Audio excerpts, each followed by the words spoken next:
So that said, hello everypony, and welcome to Curse of the Azure Bonds podcast episode 6.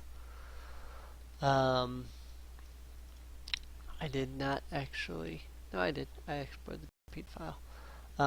Sorry. uh,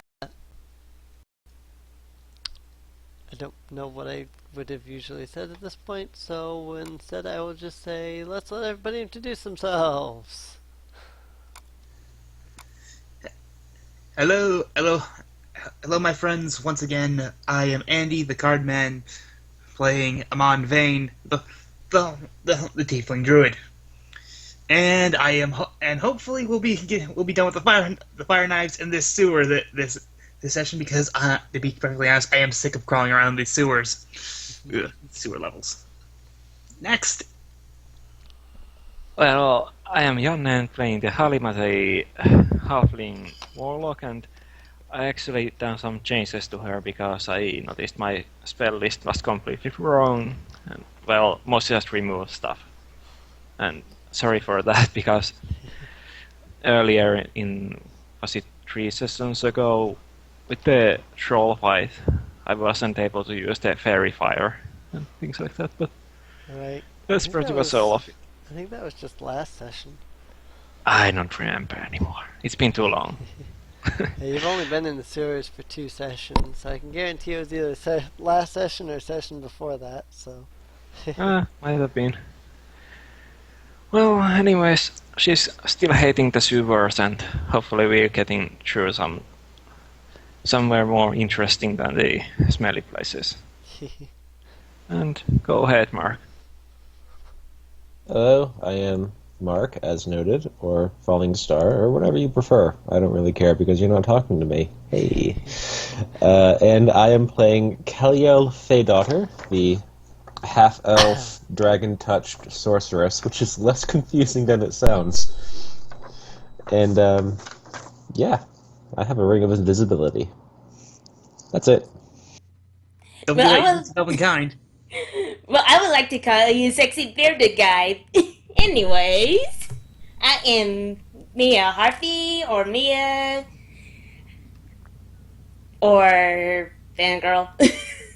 Well, anyways, I play as Edward Threepwood, the son of a mighty pirate, and he's also the governor of the Tri Islands, which is basically run by pirates. In any case, he's the great rogue. So, yeah, on that. I guess that's it. Yep. And I am Serene Inc., playing the Dungeon Master, and Thalia, because I keep forgetting she's in the party. Note on absences at current. Mist, who usually plays Selena, will not be here, and Uzuki, who plays Marie and Chim, is in the middle of some sort of dungeon in Final Fantasy XIV, and should hopefully be around within the next 20 minutes. Izuki's playing Final Fantasy 14! That's what he's been playing, so I'm assuming so. Honey! Hmm? We should play with Izuki sometime. I think he's on the wrong server. Oh, darn it. Anyway, that said, last session. In the last session, you guys were making your way through the sewers. Based upon what I have written here in the campaign module, last session, it looks like you guys fought a troll. No, that was the session just before that, actually, that you fought the troll, because that was Giant Crocodile. But you made your way kind of snaking around through some of the rooms of the sewers. You encountered what you thought was a beholder, but turned out to actually be a gas spore, which exploded but didn't harm anybody, much to my disappointment. You discovered a room where it seems that you had some deja vu regarding that place. Also, you fought a white, a few other random encounters, and even made your way further down until you came upon a room full of specters. Was a fairly large tomb. Inside said tomb, you all stopped and took a short rest. You all found a good bit of like gold and jewels and things like that. And now that you are done resting, you are ready to continue your journey. So once again, you are in a white marble room. There are caskets everywhere that belong to the dead that you have recently slain. Um, there is a door to the south, there is a door to the west, and there is a door to the north through which you came through last session. Well, I'm voting for the south door, but I'm just trying to remember who did the door opening for us. That was thaumaturgy, which was that was me yeah. doing thaumaturgy, so that just in case there was because our usual strategy is have Edward look at the door to see if there's any traps behind it. Then if there is, try to disarm said traps. Everyone backs up, raise long range stuff. I open the door, then full salvo to the first thing we see that comes by the door. Ugh. Right, yeah. Yep. So yeah, thank God for a racial cantrip. So whenever you need me to open a door, just after making sure that it's okay to open, I'll open it. Well, that's up to I'm Edward. going to do a perception check on the doors. Alright. That's only a 12. They seem fine.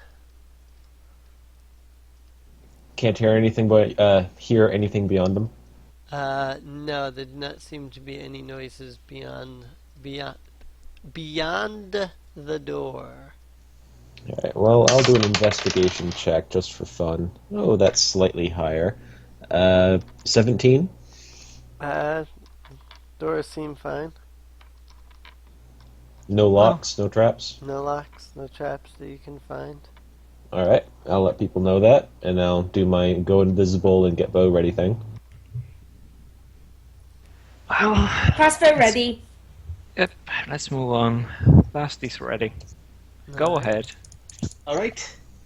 And once again, with a flick of our hand and open sesame, because why not? Which door? I have the door trying to go open. I was thinking south.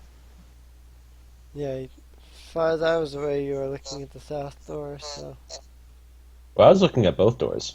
yeah. Well, same result would have been for both doors, but yeah.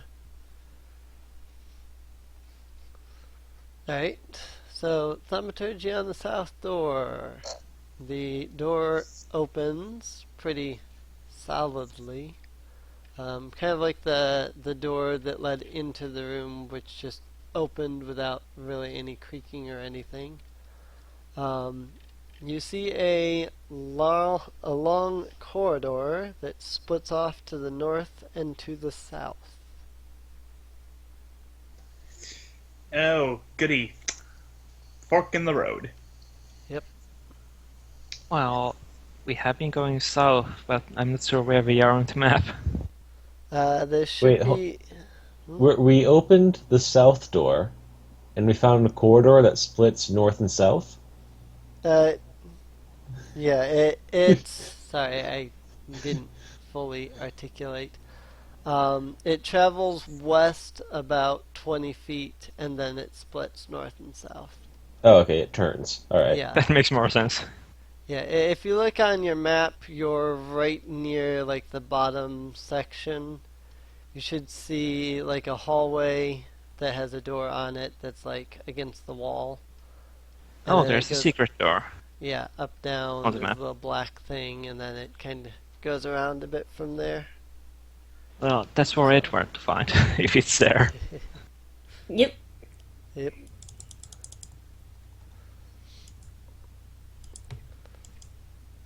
So going that way then. Um, according to your map, there is some sort of secret door here. A quick glance over the wall reveals nothing. If you would like to try to find Yep, that secret search. door, you can roll a search. Yay! I'll take a look too. Just for nope, never mind. 4. Okay. 18! Nice. Alright, so Edward, you spend a couple of moments kind of perusing the wall. Hugging the wall. After a few moments, you find what appears to be a small little stone sticking out, like one of the bricks of the wall seems to be sticking out slightly more than the rest of the wall. It's just barely noticeable, but you do notice it.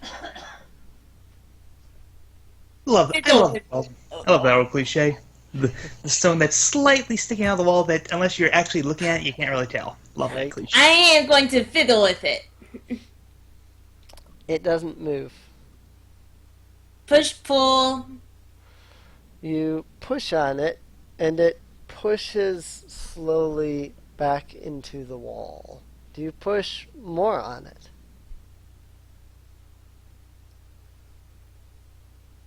Go ahead.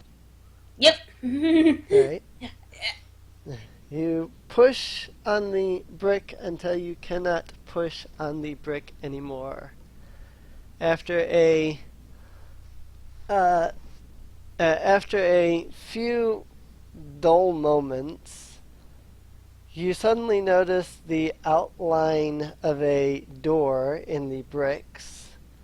The door begins to swing inward on a rusty, halting mechanic. Swirls of dust rise in the still air, then settle to the ground again. The floor is hard, dry, and covered with a thick layer of dust. It seems that no one has been here, likely for years. The room in front of you seems to be furnished with rows of dust-covered benches, all facing an alcove that goes off to the west. Let me double check this. Oh yeah, okay. Sorry, I was confused by the sound of the room. So yeah, you notice that there is an alcove that seems to go off towards the west. That's about all you can see immediately from the doorway. If you'd like to step inside, you might see more. Yeah. Cough, cough, hack, hack. And then he's going to look around. Alright. You step in a little ways, and you notice that inside of the alcove, there's a small shrine that seems to be dedicated to the thieves' god Mask. The shrine has a book sitting upon it that is flanked by 2 scrolls on either side of the shrine. As well, I'm going to, before I continue on, I know you're being descriptive. I'm going to look for traps. Alright. I'm sorry to interrupt you. Yeah, it's just that there is still more to the shrine Alright, than just go ahead. the things. I just wanted to point it out to you. Yeah. Yeah. Yep. Okay. On either side of the shrine, there are two huge gray statues.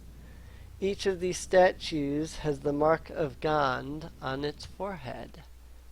If you wish to, as you stated, search for traps, you can do an investigation check. Yeah, because I'm it going to sounds. do an Arcana check. That's only going to be a 9. If you two don't mind, I would like to check for magic, like detect magic anywhere in there, but it takes me 10 minutes of me, so it's up to you if you want to wait.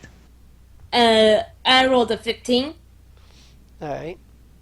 There does not seem to be any traps around the room or around the shrine. As for the Arcana check, you notice that the scrolls are. They have the mark of Gand upon them, so you assume them to be cleric-ish in nature. The book has a strange set of runes on the front of it that you can't immediately recall what they mean. But I You're can pretty sure recognize it's them as magical. arcane. Yeah, okay. Yeah, In that case, I'm going to turn to my party and say, I can't figure what those out. Anyone else know? well, I rolled a 17. Hold up. You said you said ruins. Would they happen to be druidic, druid, druidic Druidic ruins? ruins? Yeah, I can't seem to pronounce that. The answer to that would be no. They're not druid ruins. Crap. They're not druidic ruins. Yeah, Crap. that is hard to say. Yeah, I know. It's like, yeah, because if they were, then well, druid over here. Right, Druidic. I said it. druidic. So 17 Arcana check Halima, yeah. from Halima. Um, Let me ask you a question about your Arcana check. Go How ahead. thoroughly are you looking the book over? Are you just kind of looking over the runes? Are you getting close, picking up the book, looking it over? Well, I'm not touching it. Okay, that is important. um, so, standing, you know, near it enough that you can see the runes, kind of looking them over, you can definitely tell that the scrolls are cleric-ish in nature, especially since they have the mark of Gand on them. You're not entirely certain what's in the scrolls because you haven't opened them up, of course.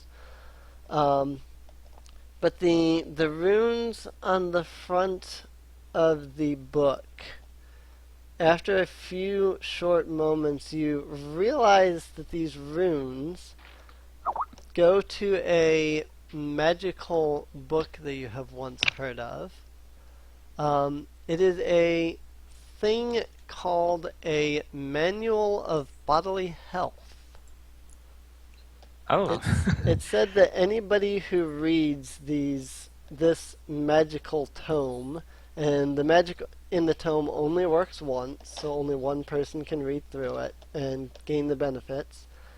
But it said that anybody who reads the tome from front to back will basically be healthier. Mechanic wise, you gain a +1 to your con ability score. Also, yay, that game's Well, forever. Halima explains this to everyone and also points out that this is a really important book and no one should touch it unless we're ready for the entire place to fall apart on us or something. So in other words, we need someone who could possibly take the book off the altar without triggering anything. Glad it's okay. And, yeah, and since Edward didn't notice anything, I'm guessing it's magical. Yeah. Yeah, the book yeah. is magical. No, I mean that other is holding him because that is going to be trapped. Yeah. Edward's going to mention that he doesn't see any traps or detect any traps. Yeah. So. Yeah. So who's going to grab the books in the scroll? Because well, I did Well, I'm willing to see if there's any sort of if just touching them will set or if there's a magical ward on them, I'd be willing to take the bullet. Yeah. Well, I'm suggesting that every one of us, except for the invisible sorceress, is going to go to the next room and wait for her to craft the book and run silently. So, yeah. I'm back. Welcome back. Hey, Zuki. We missed you. Yeah, that game took an hour. That sucks. I'm sitting here going, God damn it, God damn it, God damn it. Well, you can do your introduction then. Give me like a second. I don't know. Anyway, I guess it's my turn to do an introduction since I'm so late. I am Zuhazuki. I am the one who's very tardy. I'll be playing Marie and Jim. Fast as Alright. just a go. I have no idea where the hell I am. For Who are Sewers. you? Sewers. Found a room with found a hidden room. Has 2 scrolls and a magic book. Magic book gives you a +1 to con modifier. Yeah, I heard that much. I came into call during that bit. I just didn't know where exactly we were when I joined in. Yeah, if you look on the sewer map, there's a black door thing. You went through that. It's a secret door. So, yeah. Does anyone have anything against the invisible silent one grabbing everything and running while we wait further on? I'm Okay. fine with that. Yeah. Yep.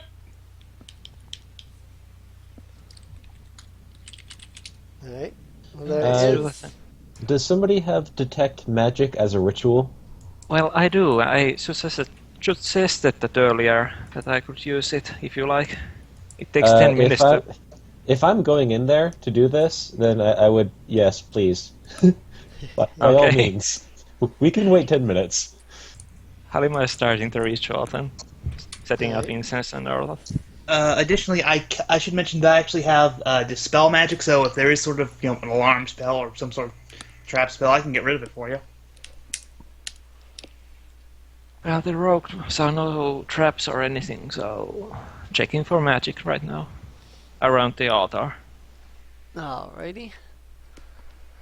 You detect that there is magic. Allow me to open up my player's handbook and remind myself of the exact wording of detect magic. I'm pretty sure it's just flat out you know everything about it, but No, that's identify. Detect magic lets you basically know that it's there, and then as an action, you can see a faint aura around any magical object. oh, okay. And you can learn its school of magic, if there is And one. it's within 30 feet. Yeah. So if you're near the shrine, you would definitely notice. Clearly, there is a lot of magic around the shrine. The statues, the altar, everything. Yeah, it seems like everything is pretty much magical. If you use if you sense magic, you can use your action to see a faint aura around any visible creature or object in the area that bears magic. So if Yeah, you that's wanted what to do she's that. doing, looking around. Yeah. You would notice that the shrine, the book, the scrolls, the statues, they all seem to have a faint aura around them. Okay, yeah. Everything here is like bound to magic somehow. Including the statues, including the altar. So Then there's probably a good chance that once we take this off, those statues are going to come to life. That's my theory. sounds reasonable to me. So, Or they're going to blow up, or So shall I try and dispel the magic in here? Because oh yeah, I had dispel magic as well. Well, let's see what Dispel Magic does. We might not want to waste a spell slot. it 'Cause says who knows when we're going to get another long rest. I actually have it pulled up. It says choose one creature, target, or magical effect within range. It has a range of 120 feet. any third level or lower, third level or lower on the target spell on the essentially any level 3 or lower spell ends. A fourth level or higher, I have to make a spellcasting ability check with a DC 10 plus my modifier, plus the spells level. So yeah. Yep. Yeah, that's a third level spell, though. We don't want to be burning those up. Yeah. So, snatch and run?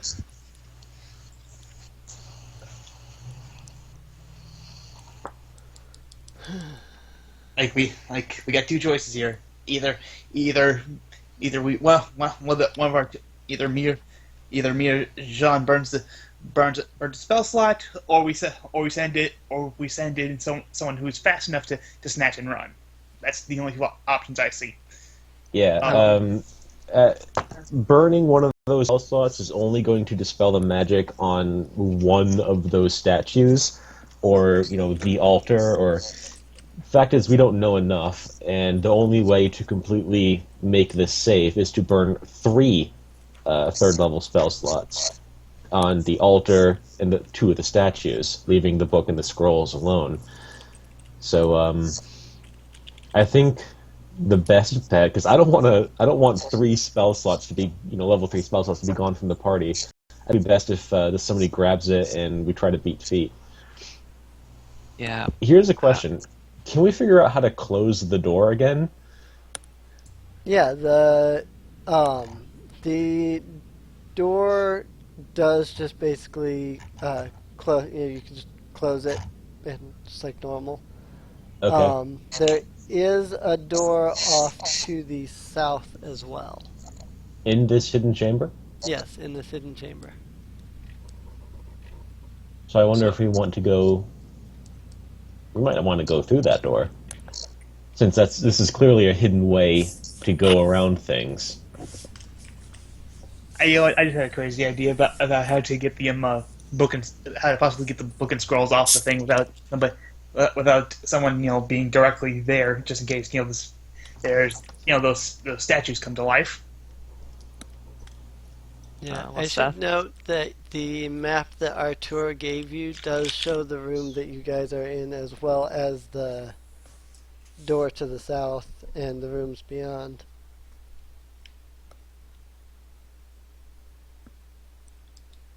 Unless you guys have the wrong version. I thought I sent you guys the. Yeah, I got version it. of that. It shouldn't. I'm just wondering, well, another option is that you guys go ahead and I grab everything, and once something hurts me, I will teleport away, but that will hurt me. Yeah, let's. And that also is a third level spell slot, isn't it? No, it's actually a warlock thing that I can use once per long rest. Right. So it's not something we really want to spend. Yeah, it's. I think the best bet, like if something does come to life and tries to attack whomever is taking these things, I think the best bet would be to have the invisible silent person do it. Yeah, that's what I'm thinking too. That we wait on behind the south door. Yeah. All right. Let's So close the secret door first. Alright, close the secret door. so we're all in the room. Are you all on the roof? I'm I- assuming so. I'm Why are in we the closing room. the door if we don't have the items yet? No, I mean the secret door. While we're in the room, so nobody follows us in here. They clearly don't know anything about this since it was just If everyone is in the room when I take the stuff, then they won't see me, but they'll see all of you. No, I mean, while you take the stuff, we are in the south room. Yeah, I think everybody's going down to the south room. The secret door is in the northern portion of the room. So we're going through the second door Right. first. Going Yeah. going away from the secret door, down into the south door, and then after closing the secret door so nobody follows behind you. And Yeah, then that was the idea. the Well- invisible person will grab the book, I think is the plan. It's worth at least investigating. So I'll pop over to the southern door and I'll do a perception check on it. Alright. That's another 12. Nice. And I'm going to also check for traps on that door. Alright. Because, sure, I looked around the room and the general area, but not the door.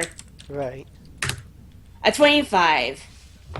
Perception check says you don't hear anything. Investigation on the door says you don't find anything. It's clear. Well, clean. Yeah. Yeah, I trust you. Yep. Well, it's dusty, but that's not what I meant. It is dusty. Yeah. Nobody's been in here for who knows how long. And thaumaturgy open. Alright. Door opens, and in front of you is a long hallway, about 30 feet long, which then leads to another door. Of course Okay. it does. Everyone else in the hallway. Kaliel, do your thing. Let's go. Alright,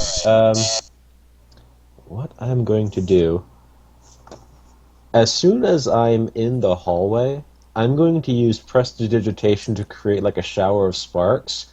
I want you to get ready to slam that door shut. All right. Sure. Hey, I can still do that. It's part of my thaumaturgy spell. So just give me the signal. Alright. So then, invisibility. That. I will approach the altar quietly, of course, and I'm going to do like the Indiana Jones thing, Yes. wipe my forehead, that sort of thing, and That we can't and then see. as quick as I can. So you see the thing, scroll, book, scroll, sort of laid out like that. Scroll, book, scroll. Oh, there's 4 scrolls. Yeah, there's 2 scrolls on either side.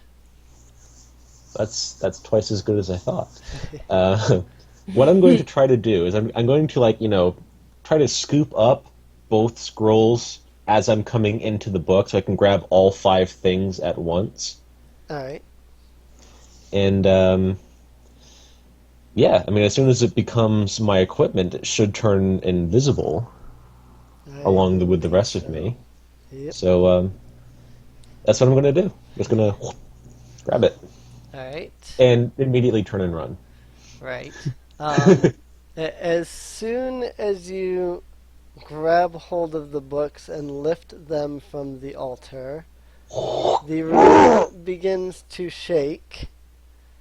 The large gray statue to the left of the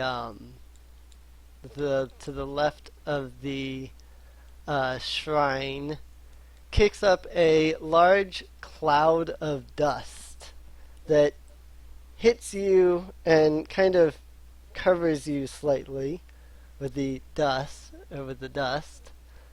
The statue happens to notice this cloud of dust that seems to be standing there and immediately suddenly starts to take off. So I am going to have everybody roll initiative now. What, take off? You said you were running? Yeah, I'm running. Yeah. How big is the room? Let's see. 20 foot by 30 foot. Okay, so I can get to the door. Yeah, in one And turn. after that, all I need to do is spend an action to throw prestidigitation out, and door gets slammed shut. Yeah, I guess it counts as ready dash. When you grab things. Yeah, I'm not standing there to see him kick the dust up. I'm just grabbing and running. I don't care what happens behind me. I'm not Yeah. like, oh, the room is shaking. Oh, look, he's coming to life. That's neat. Oh, look, he's kicking dust up at me. I'm Right. gone. Right. Well, wrote an 18 on initiative. Got 11. Alright. I got a 20. Don't know Yeah, how I got a 20, but I am just really ready. Hang on. Let me. having initiative problems. Let's see. I heard a 20 on Aman. Yep. I heard an 18 on Halima. Or was that Marie? No, I got No, the 11. Halima. Yeah, it's Halima. Halima got the 18, I got the 11. You got the 11. Thalia got... What was her initiative? I keep forgetting what her dexterity modifier is. It's 3, so that's 21. Kaliel got 13. Edward got 22. Rolled a 19. And the massive statue weighs in at a total initiative of 1. Do you want us to just skip this encounter, honestly? Oh What's gonna wow! happen? We're gonna get into that hallway. The door's going to be closed, and then we're all going to ready our actions if it tries to come through. Yep. Can magic hurt things like that? I'm not gonna say. Okay, can I roll Arcana on that? You could roll Arcana on it on your turn. So Yeah, that's what I meant. yeah. So Kaliel, as her sort of readied action movement thing, is going to rush towards the door. In that case, that is the readied actions, thus starting the first round, which would be Edward. Yep, I'm going to ready a hand crossbow for when he comes out. Alright. Someone opened the outer door, by the way, in case we had to run through it as well. We kind of left the door open. Thalia, having been edited since the last session, because I realized she was using short swords, not daggers, she's going to draw out her hand crossbow, which she has had the entire time. Yeah, totally. Oh, So dear she's going to God. draw out her hand crossbow, and she's going to step as close to the southern door as she can, which is literally right up against the door.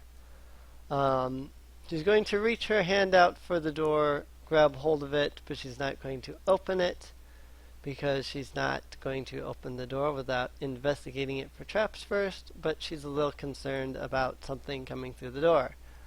That said, Aman. Okay, readying. I'm gonna. I'm going to. I'm gonna have. I'm gonna ready an entangle spell for good old statue boy when he comes through, just to stop him from moving. Right. Well, I don't think Keliel's through the door yet, so you would probably want to ready your thaumaturgy to close Yeah. the door. Yeah, good point. So, I'm gonna have that ready for when Galliel gets over here. So, readying the Q finger snap to have the door slam in our guest's face. Sorry. Alright. So thaumaturgy ready, Halima. Going to check Arcana. 15. 15, alright. Referring back to your knowledge of magic, you recall something very dreadful. If the creatures are what you think they are, which is some form of golem, golems are completely immune to anything non-magical. And they are also magic resistant to any spells that do not directly damage them. let's say, completely immune to damaging magic instead of just resistance? They are completely immune to anything non-magical. Meaning. Non-magical. Non-magical. So any plus, non-plus weapons are complete. Okay, so spells don't work. Spells will work. Yeah, Spells will work. Spells will work, but mundane weapons will not. That's what she's trying to say. Okay, that way around. Yep. They're immune to non-magical stuff, so they can't be hurt by anything that is not magical, and they are only resistant to magic that causes them basically to make a saving throw. Basically anything that is like an area spell. So. Okay, she's going to point this out to the rogue and the others. The other thing, Mhm. yeah, the other thing that you recall is that being that they are golems, they can't be polymorphed, put to sleep, dominated, or anything of that nature. Anything that would change their pre-coded commands, they're immune to. Yeah. Oh, well, I Every- I can't do anything. You Apparently. can check the door. Yeah. Yeah, you can shut the door. Well- So anything else there, Halima? Well, holding back, but trying to, like... let's say the rogues are by the southern door, so I'm between the open door and the rogues. Right. Alright. And that's it. In that case, Kaliel, your invisibility. Yes, I am. So the movement would have gotten me into the hallway, but if that was a surprise round, I would have used my action and movement, so I wouldn't have added anything else unless I wanted to use a sorcery point, which I didn't.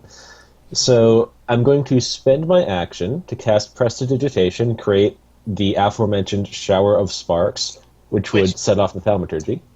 Yep, so you snap, door closes. And I'm still invisible because that is not a spell that affects another creature, so that's good. I'm going to continue on using my movement to go down to the end of the hallway. And yeah, that's it. Alright. Marie and Chim. Okay. I have mixed feelings about this because I don't know what's on the inside of the door. That door. Okay, so for starters, I'm going to go ahead and do this. I'm going to move down with the group, but as my action, I'm going to go ahead and activate Jim's savior mode thing. She's pretty much she's going to morph, and yeah, Jim's that's going to move back with me and ready, I guess, her punches for when the golem comes up because I have a feeling he's going to be following us. Alright. And Yeah. in that case, unless there's anything else. Nope. Here's my actions. Alright. You hear the golem move on the other side of the door. Yeah. Edward. Okay. Change of plans. He is going to go to the other side of the room and check the door. Alright. Do I go ahead to search? If you're investigating it for traps, then it's Yeah. investigation. Search investigation, same thing. 17. Alright. There are no traps that you can find. Good. Is that all I can do on my turn? I do believe that is an action. Yeah. You could probably Really, hero? open the door if you wanted to. Your passive perception, with your passive perception, you don't hear anything through the door. He's going to go ahead and open it. Alrighty. You are going to open the door. Let's see. As the door opens, a thick layer of dust kicks up from the floor. You find yourself staring into another white marble room, much like the tomb from before. Inside, there are large cabinets, each with drawers that line both the east and the west walls. From the doorway, you can't see anything beyond that, but you do notice that it seems like one of the drawers on the west wall has been pulled out. Oh. Interesting. So Thalia, seeing that there seems to be no threat beyond the door, and hearing that her non-magical weapon is going to do diddly squat, she's going to move into the marble room, keeping an eye out as she walks in. Yeah, I didn't check for traps in the room yet. Yeah, that's what she's doing right now. She's a rogue, after all. She's going to shout out and say, "I don't see any traps in here. It looks clear." And you rolled a 1. Just kidding. That said, Aman. Okay, I've got a golem behind the door that's behind one door and a white marble room. Ah, crap! I have no idea what to do other than hope that door holds the golem back, and back away from the other door and ready a thorn whip at the door with the golem behind it, just in case it manages to bust through the door, because most of my spells are are area effect spells, so I'm kind of limited. Right. Alrighty. Halima. Oh. Halima is going to go through the door, the southern one, and she's going to stay by the door. So, and let's say she's going to ready her Eldritch Blast if the northern door opens and the golem comes through.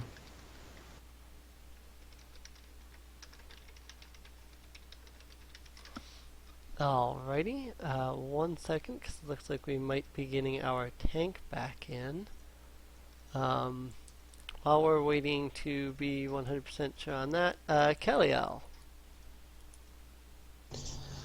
Alright, someone else is in the room, and she said she didn't find anything, and between that and the golem, I'm going to say it's good enough for now, so I'm going to step in and carefully place the materials that I'm holding sort of like on the floor against one of the cabinets. And how carefully would I be? That's the thing. Probably wouldn't be too careful. I mean, I'd sort of, lean over, put them down, and stand back up. And then I will, now that I'm inside the marble room, I will ready a ray of frost for if the golem bursts through the door. And that would be it for my turn. Alrighty. Hello. Before we move on to Marie, Selena, roll some initiative for me. I would, except, Luke, where's my dice? I think also what I'll do is I'll shout for everybody to get in here. Alright. Okay. Now I got my dice. Alrighty. Like, literally, I just got home. Selena, you are currently standing in the middle of a hallway with your party on either side of you. Okay, my initiative will be 10. 10, alright. Low let me compared go to what I first. usually have, but... To the north of you, Selena, is a massive wooden door. To the south of you is an open wooden door, which leads to a marble room covered with dust and has cabinets on the east and west walls. And by the way, behind the wooden door to the north is a golem, and he's completely immune to regular attacks. Yep, he is completely immune to anything non-magical. Oh, great!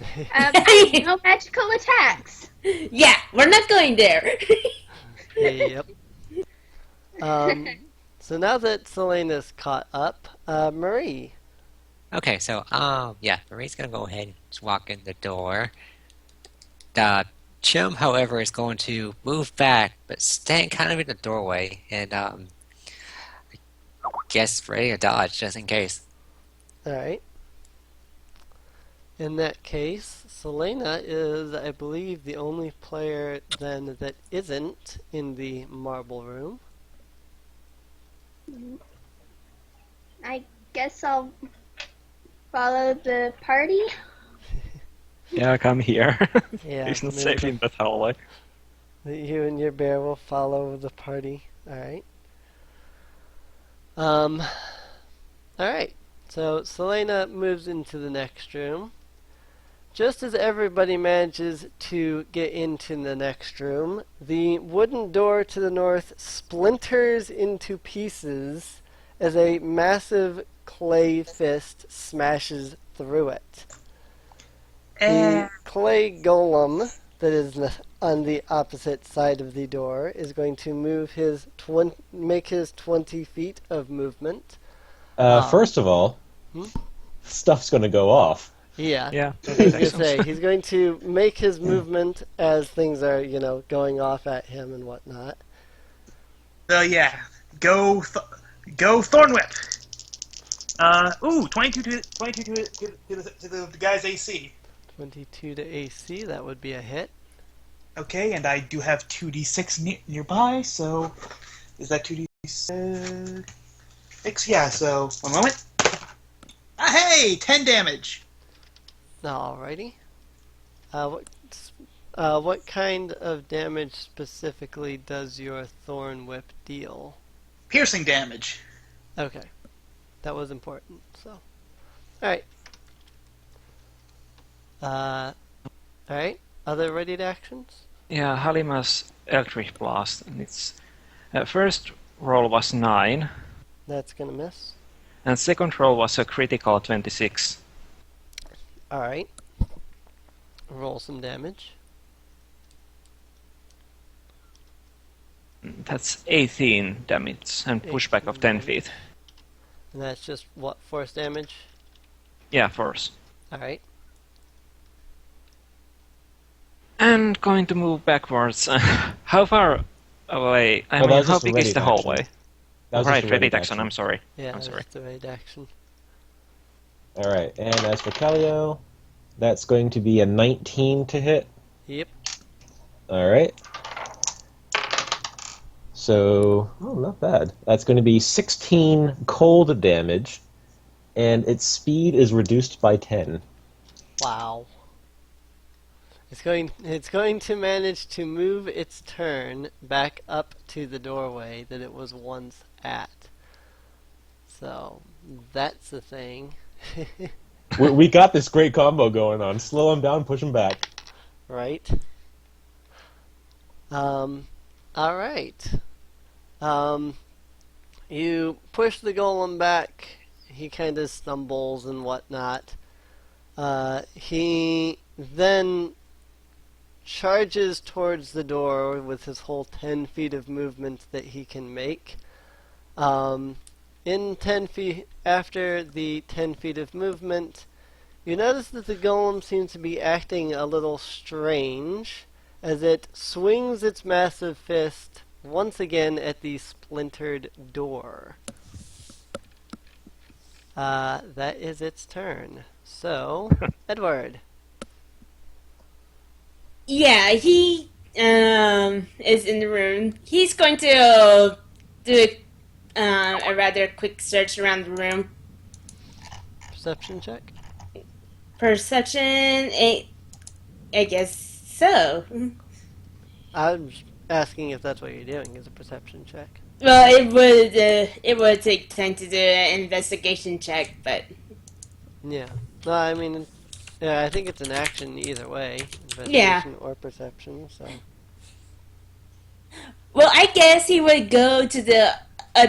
He would try to make his way to the other door, but I guess from that I would say investigation because he's double checking for traps because again he doesn't want things to go off while they had to deal with a golem. Right. So you're in the marble room, you're making your way down to the wall And there? yeah, Alright. so You 14. Alright. You make your way down towards the wall. From this side of the secret door that is on your map there, you can very clearly tell that there is in fact a secret door here. A quick investigation of the door tells you that simply pulling on the loose stone once again will open the doorway. A quick glance at your maps will tell you that this secret door leads directly into the Fire Knives hideout through the secret door that is marked on said hideout. Okay. Looking. I know I have the map. Oh, here it is.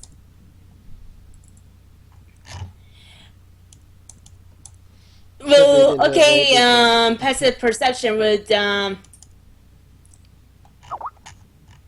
Passive perception would tell you that you don't hear anything beyond the door. Okay.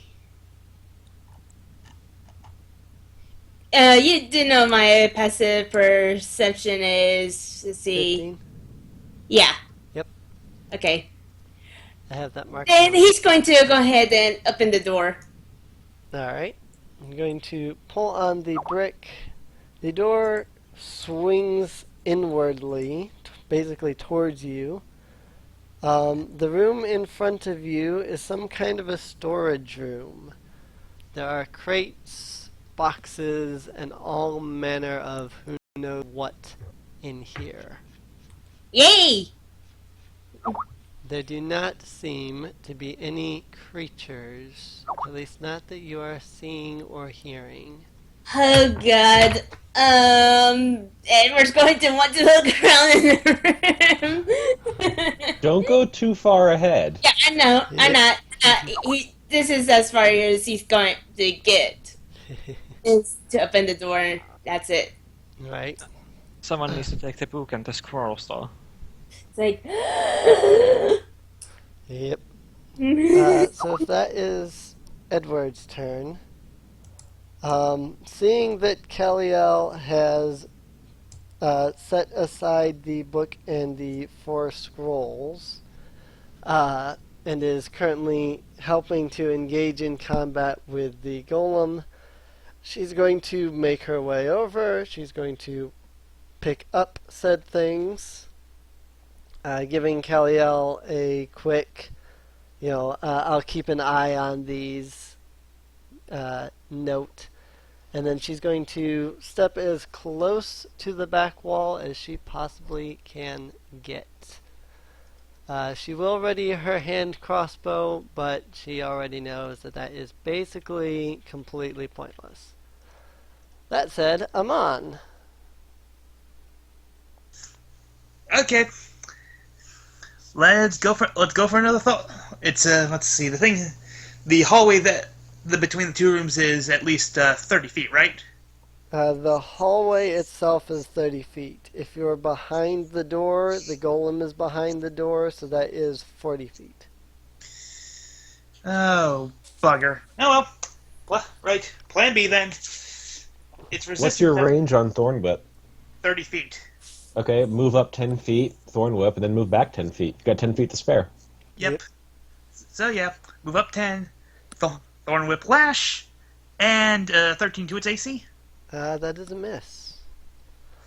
Hide back behind Jim.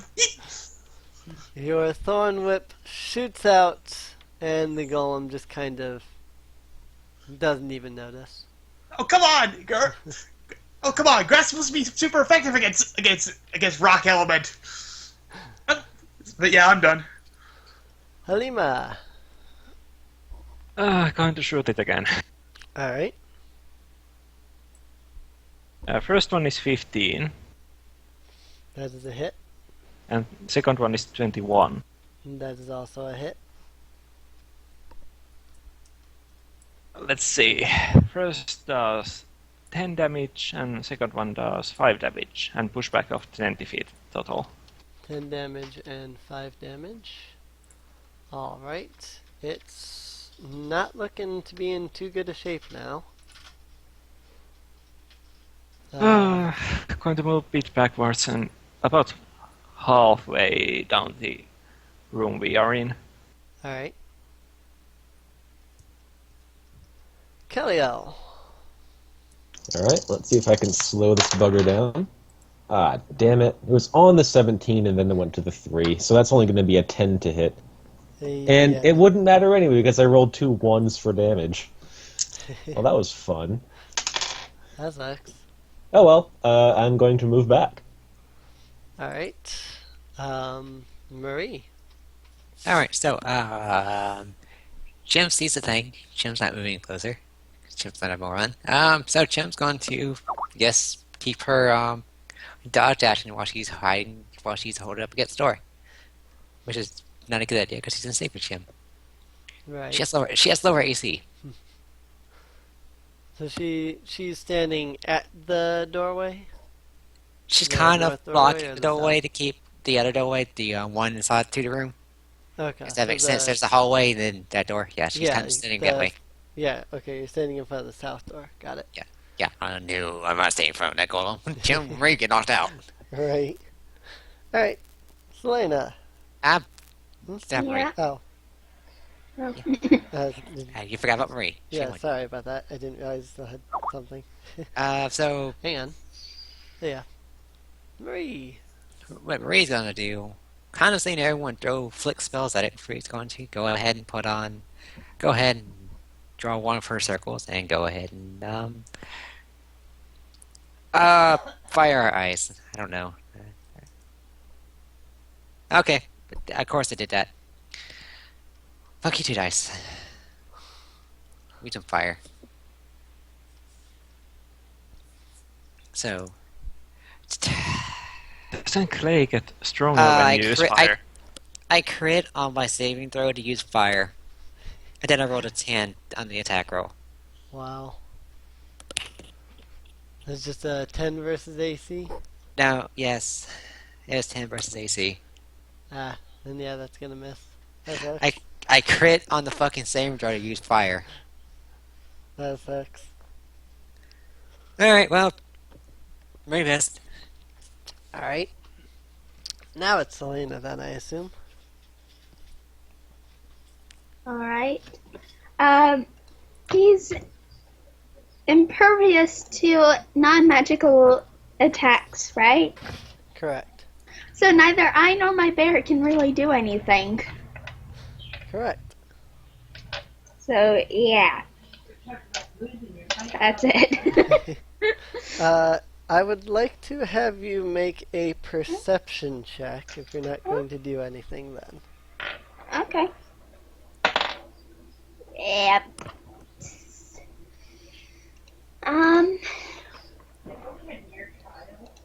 What's him inside connectors? That will be a 7. 7? Alright. I rolled a 3. Alright. Yeah. Alright.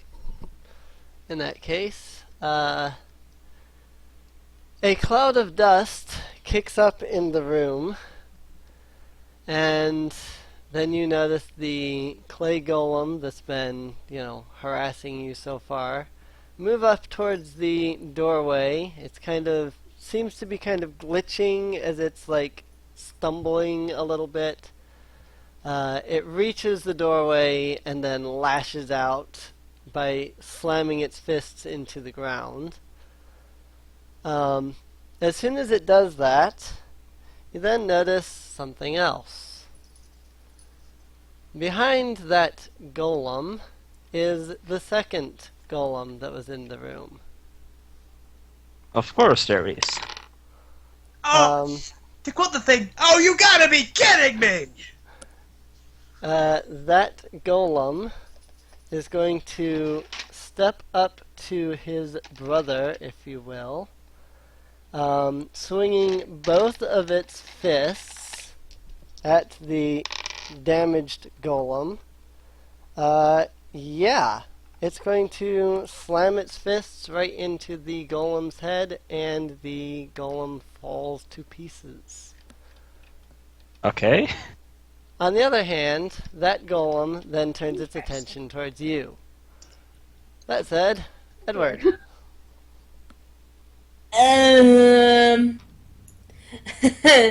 Oh dear. Well, again, he has a door up into the next room. Yeah.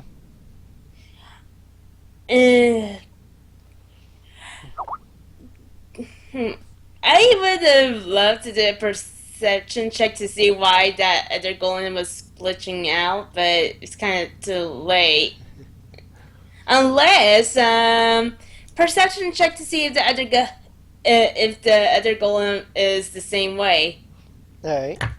and see if there's anything up with it. You know, figure out why. Right. Yes, you can see that far. Should be able to see that far. And critness. Wow. Well, it's a 6. Right. Yeah, you have no idea why the golem just attacked the other golem, or why the other golem seemed to be glitching out. Mm. Is that it? I guess from there, he's going to go ahead and look into the storage room to see if he can find anything, but Yeah. With your passive perception, you still don't see anything in the storage room. or hear anyone, right? No, don't hear nobody. I figured that if I can't figure that one out, maybe I could find something in the room that could be useful. So Thalia, because of the fact that she really can't do anything, she's going to start looking around to see what she can see. After a moment, Thalia runs up to one of the drawers in the tomb place you're in, and she wrenches the drawer open. A bright glow comes out of the drawer, and she shouts, "This might help!" She reaches in, picks up a silver longsword, and tosses it through the air towards whoever wishes to receive it. I guess I The shall. sword is glowing very brightly. Let the ranger have it. Yeah, if it's a longsword, it'd be, let's see, caster, thief. Ca- Let's go to the ranger. It's like caster, short person. Hey! So Thalia is going to shout out, "This might help," pick up the silver longsword, and toss it towards Selena, who manages to deftly catch it. So yeah, that said, Aman. Okay, going to step into the hallway to get in range of the other golems, and well, once again, Thorn Whip again. Alright. Ow! 11 to its AC. Nope. Retreat! And done. The Thorn Whip deftly glances off of the clay golem's shoulder. Halima! Shooting again. These are both misses. 12 and 11. 12 and 11? Yeah, those would both be a miss. Oh well, moving backwards towards the door and pointing out that I didn't manage to push it back this time. Since Alrighty. not everyone sees it. Kelly L. Alright. Oh, there we go. That's a 20 to hit. Yep, It's only going to be 8 damage, but it is slowed by 10 feet. it is slowed. That's better than not being slowed. Damn Skippy. Yeah, I'm going to start moving my way back down to the other end of the room. Alrighty. Murray and Chim. Alright. Okay, so this thing's there. How close is it to the other room? It is on the exact opposite side of the hallway. So if it takes 30 feet of movement, it would be standing in front of the other door. Okay, 30 feet, which it got slowed, I think, so... Yeah, it got slowed, so it's a reduced 10 feet. I would assume that it would be 25 feet to get to Chim. Okay, so, okay, well, Chim's gonna go... It gets slow. Then it jumps and just kind of walks out the doorway this time, like... The ranger can go in. I think we should all just move back. I mean, we've got... At this moment, we have, like, 50 feet of movement that we can just keep throwing spells at it. Because as long as we can, push it back or slow it or both, then it has to get from where it is, which is on the other end of the 30-foot hallway, to the doorway. But then if we're all in the back of a 40-foot room, then that's another massive amount of distance that it has to cover. Yeah, the problem is Chim's the only cantrips that he has, so I'm wasting spell slots. Which doesn't really matter because I don't heal with those. Well, So don't worry about it. Do something else. I forgot. It really doesn't matter because she don't heal with those spell slots. She heals with potions. So getting over her temporary fear of fire, she's gonna launch another fire blast at it. There we go. 18 versus AC. Yep. All right, so. Hitting this, double check the damage because I'm probably going to. I'm debating if I want to increase this or decrease it. Plus intelligence. So wow, I maxed it. Okay, 11 points of fire damage. 11 points of fire damage. Alright. And Chim's going to. I guess Chim's going to pull Marie back because Marie threw a alchemy circle right kind of in front of the door ish. Alrighty. Selena, Yes. you now have a glowing silver longsword. Yep. I was just trying to find longsword damage, but yeah. I think it's 1d8. D8. Okay. Because I'm gonna try it out on the golem. Don't you stay back and use that as a last option? So It's big Selena, and strong. it sounds like Selena is going to move forward. Yep. Selena's going to step up to the golem with her glowing longsword and swing with all her might.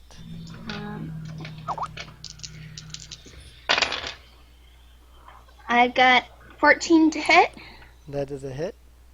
and then 7 damage. I don't know what my modifier for it would be yet. Strength. Okay.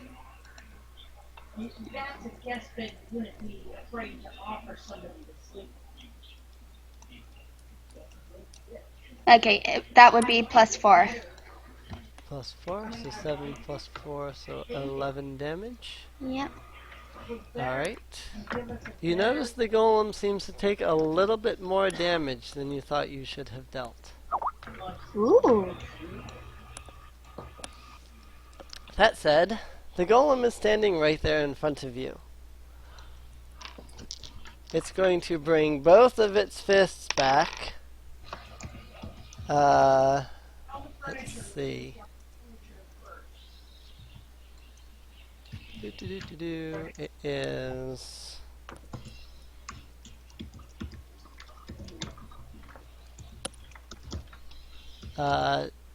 14 and 20 versus your AC. Only the 20 will hit. You take 6 bludgeoning damage and make me a dexterity saving throw. Okay.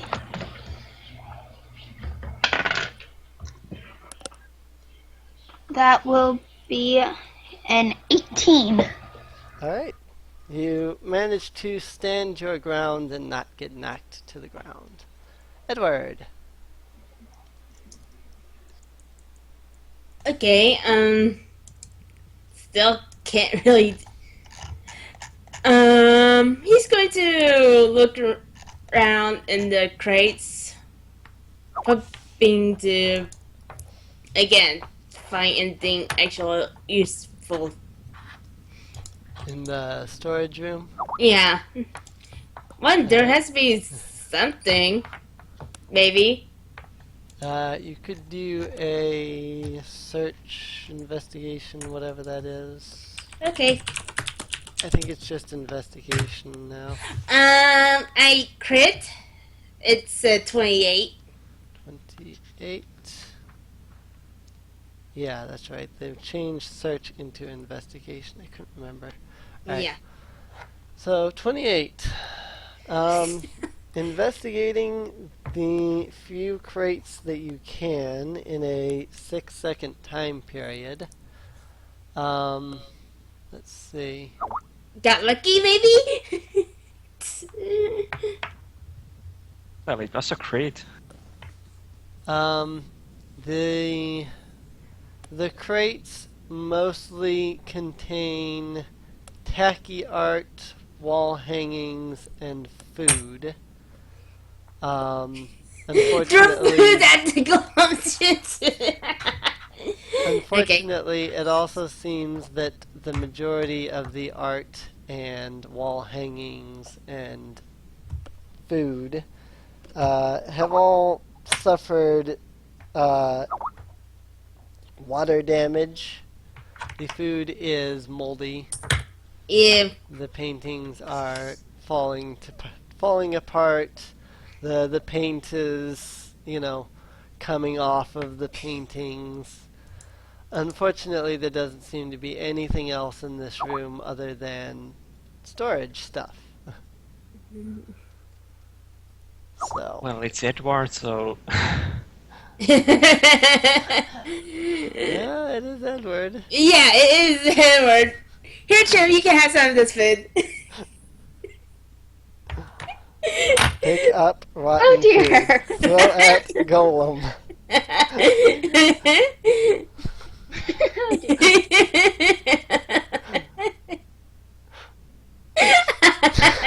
It smells like the wizard. It must be magical. Right. So yeah. What are you gonna do then?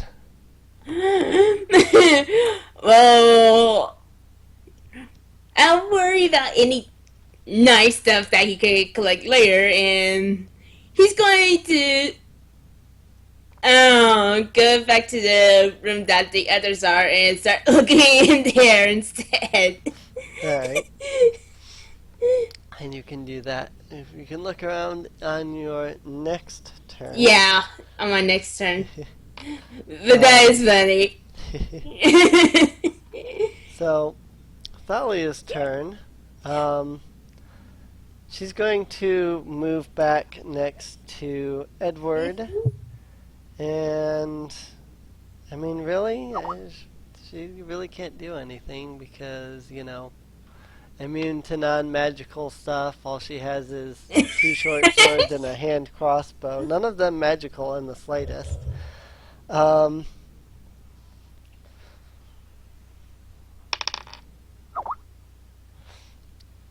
Alright, she's not gonna do that then. Amon.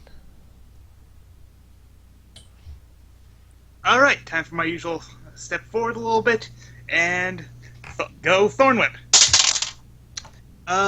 21, 21 versus the thing's AC. That'll hit. Okay. Come on, dice, don't fail me now. 8.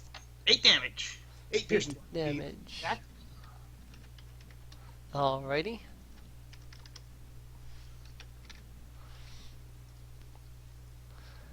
Stepping back and ending your turn, I assume? Yep. Halima. Again with the blasts. Alrighty. And they both miss. 10 and 12. That sucks. Yeah. Well, she's going to move back to the southern door of the... I mean, oh, right, the ranger is up there now. She's not going to move anywhere. Well, Yeah, the rain- ranger is standing right there, Yeah. so... well, then Hi. again, those blasts have like 120 range, I think. Right. So I'm going to the next room. Alright. Kalial. Second verse, same as the first. 21 to hit, Yep. and 12 cold damage. Its speed is reduced by 10, not that it matters. Nice. And that's it for me. Alright. Murray and Chin.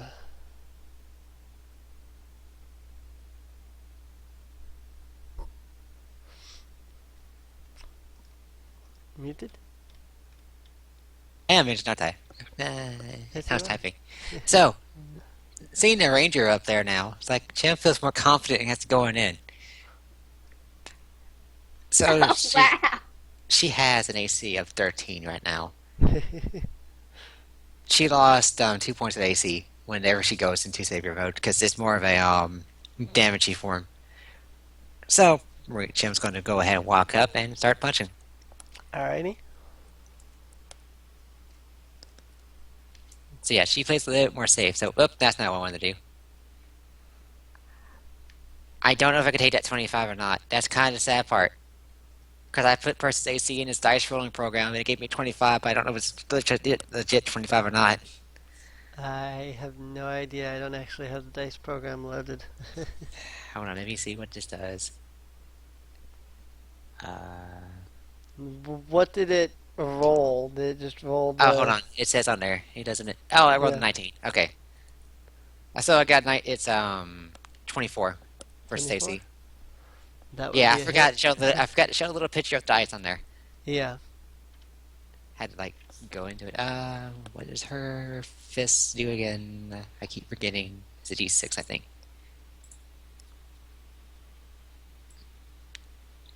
Yes, D6. Oh, I didn't activate any elements. Frick. Oh well. I Well, forgot. your fists count as magical weapons, right? Yes. So 5, 5 And- damage? and then second attack because.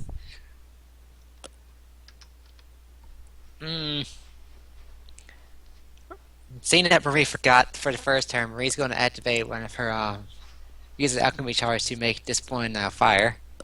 Alright. So her other fist is now on fire as she goes to punch. 10. 10 versus AC? Yeah, Nope. she's too blinded by the fire. She's too short. Too short. She was aiming for the knees. Alrighty. Anything else? Nope, that'll be it. Selena. Yes, and I just realized we forgot something last time. My extra attack. Oh yeah, Yep. you did. What about Could you- Carolyn? You could make 2 attacks gave it with to that Chatham there Hall. silver longsword. Yep. That there glowing silver longsword. Oh yeah. Also, I'm gonna switch it so that wielding it two-handed instead of one. My short swords are in their sheaths. Alright.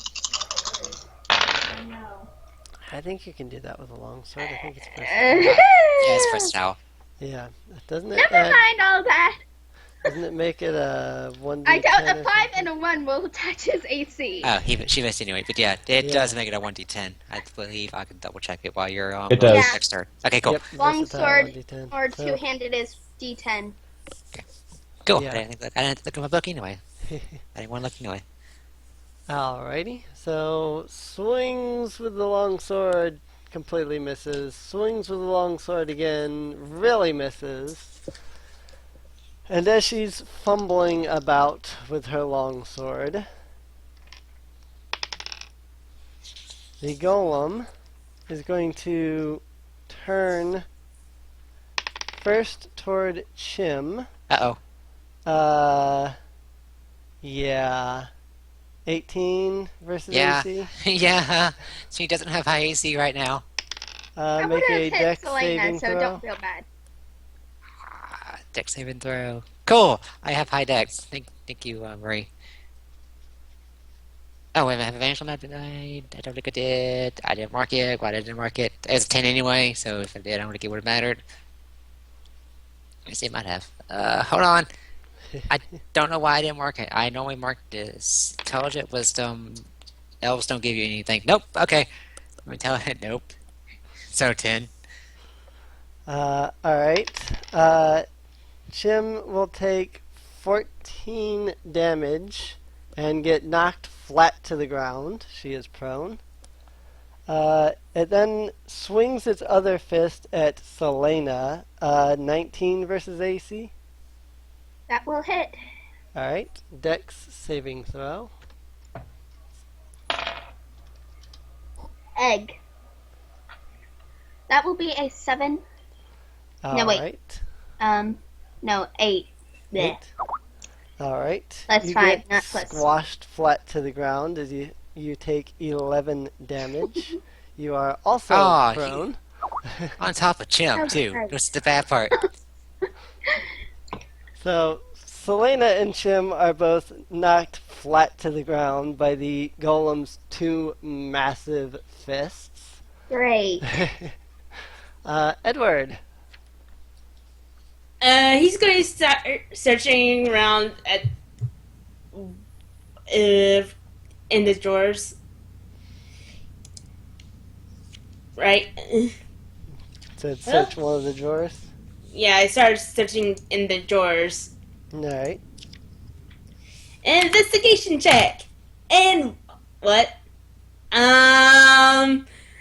Wow. Hey, guess what?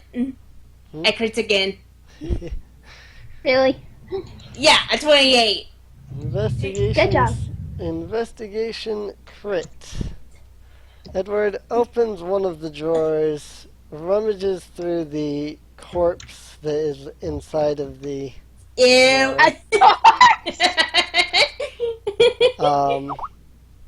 By the way, there are dead corpses in these drawers. These are crypts, basically. Great. Upon the person in the drawer, you will find. Something good, something good. Let's see here.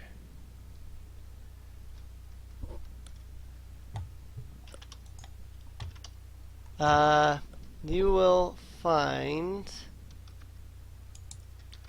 that. Damn. Everyone looks around and then snatches. And you're and Edward's gonna keep all that for himself? Unless someone says no. If no one's Just add watching, it up to the pile. actually, I wouldn't add it up to the pile because if no one sees him, he has no obligation of sharing it because he is a rogue. I think the Yeah. only person who's watching him is Talia, and she's also a rogue. Right.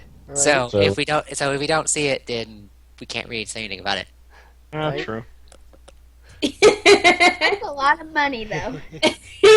Yeah, he's also a rogue, so it's like it's kind of it's in his nature. yeah. Okay. Alright, anything else there, Edward? He quickly snatches the money, and then looks around and closes the door quickly and starts looking at the doors. Alright. Um, Good job. Sally is gonna walk up to you, and I would like you to make a charisma check against her charisma persuasion check. Is it persuasion versus persuasion? Essentially, it's something like that. Basically, you're essentially trying to beat out her persuasion so that you aren't persuaded to do what she's about to tell you to do. Oh, okay.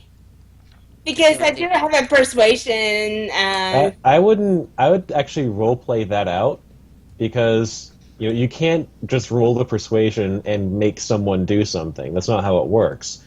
You actually need to convince them to do something. Like, for example, if you don't split that with me, I'm telling the rest of the group. Then you roll a persuasion, Right. and then someone else decides, that's a good idea. Right.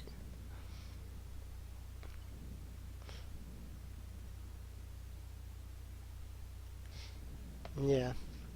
So I'm just looking at this, trying to see.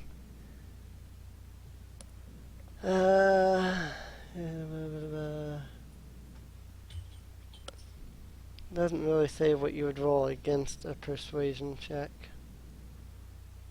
I thought maybe there was a. I thought maybe, Persuasion off?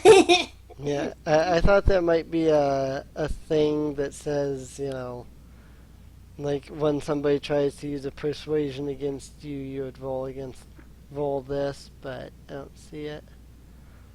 I figured it would be labeled under persuasion, but it doesn't say. It just says, DM might ask you to make a persuasion check.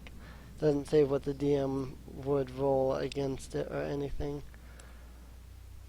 So Thalia is going to walk up to you, and she's going to smirk at you, and she's going to nudge you a little bit and say, "You're going to share that, right?"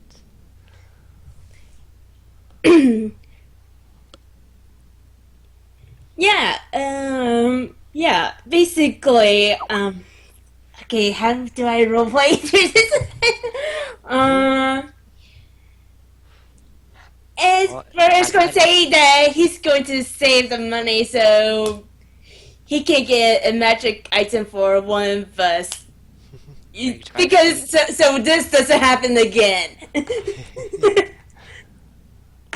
Persuasion on that. So basically, it's we Right. both roll a persuasion check. Yeah, she'll make note that she doesn't care about if you share it with anyone else. Just, you're both rogues and all, so share it with her. Maybe a little 50-50 split. If you want to do a charisma persuasion check, I rolled a whole 16. thing, she got a 12. I win. So, No, you don't win just because you rolled higher. Okay. In fact, you're losing right now because you can't buy magic weapons. So you just told her a complete falsehood, and if she was intelligent enough, she would know that. yep. That would have been more of a deception check. Or it wouldn't I have even didn't know been you anything. can't buy magic weapons. That Oh, would be good. Yeah, that's been the rule in 5th edition since we started playing 5th edition. Yeah. I think buying them was something that we had in the playtest, but it's not something that has been available in the actual 5th edition. All right. I think it's something that you house ruled in, that we were able to sell and buy certain, magic items. But, generally speaking, you just can't do that. So unless you want to house rule that in. Okay, help get items for the party and such. Because he can't always trust the party on buying, Right. Okay, that would be a deception. Hey, If you can't really win a persuasion off, but if you can deceive someone and they flub their insight check, then there you go. Right. It'd be something like that. my deception sucks. I don't even. I keep forgetting what all is what. I need to Well, mark it. if your character isn't good at lying, then maybe that's not what your character would do. Maybe your character would just Again! accept that they got found out. Yeah. But would he real? Okay, you know what? Then instead, he's going to do an insight check on her persuasion. You can do that. See how honest she's being. And it should be noted she hasn't said anything about telling anybody. Yeah. She's just asking you to share it with her. And that really isn't anything you could insight because there isn't anything to insight. She's not Well, deceiving, it- she's just trying to persuade I meant like share with the group or like Yeah. would he know that? She just wants you to share it with her. She doesn't care about the rest of the group. That's the sort of thing that an insight check would reveal, actually. Yeah. Okay. Then yeah, that's. I mean, she made note of that, so that was. I mean. Well, she did make note that she's clearly stated that Yeah. she only wanted it to be shared with her. What she did Oh. not state was that she didn't care about anybody else. That's something that the insight check would reveal. Yeah. Yeah. I only rolled a 9 though. Yeah. Yeah. All right. So you would. You would basically know exactly what she said, that she wants you to share it with her.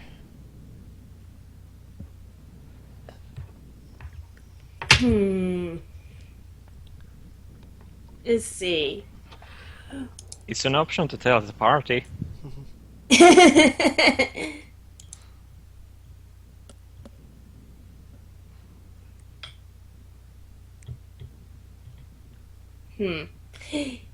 Jeez. Really, right now, you have to consider what would happen if you didn't. Yeah. Yeah. True.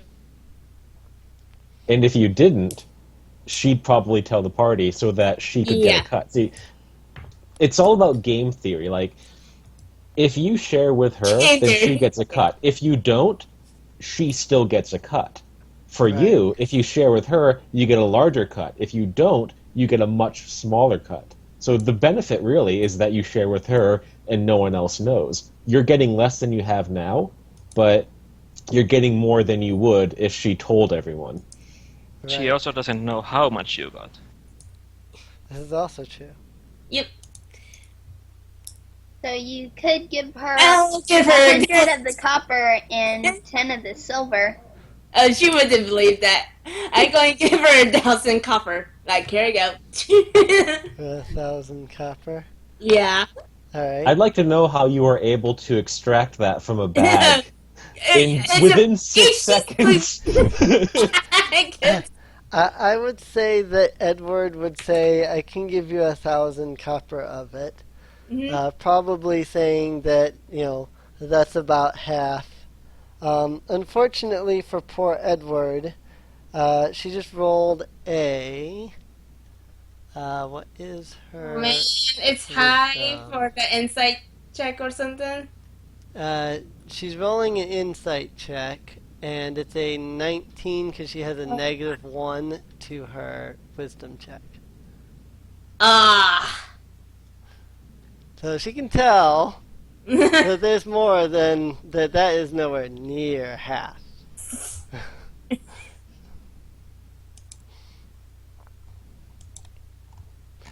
And she's going to note that too. Yeah, I love that they're haggling while we're fighting a golem. Alright, they're negotiating behind our backs. We're just sitting here like, Jim's getting slammed by a golem. Right? You just hear in the background, crunch! of our ranger getting slammed, and you're like, "Hey, you gonna share?" Right. Well, she did say share, and he did share. She also said maybe about, I don't know, 50-50? She did say that. Uh, How is that fair, though? The Edward found it. Why would she get yeah, half? exactly. Edward's free to make another Well, you know what he's going to proposition. say? Take it, or I might as well tell everyone I found it, and you only get less than that. Mm. Hmm.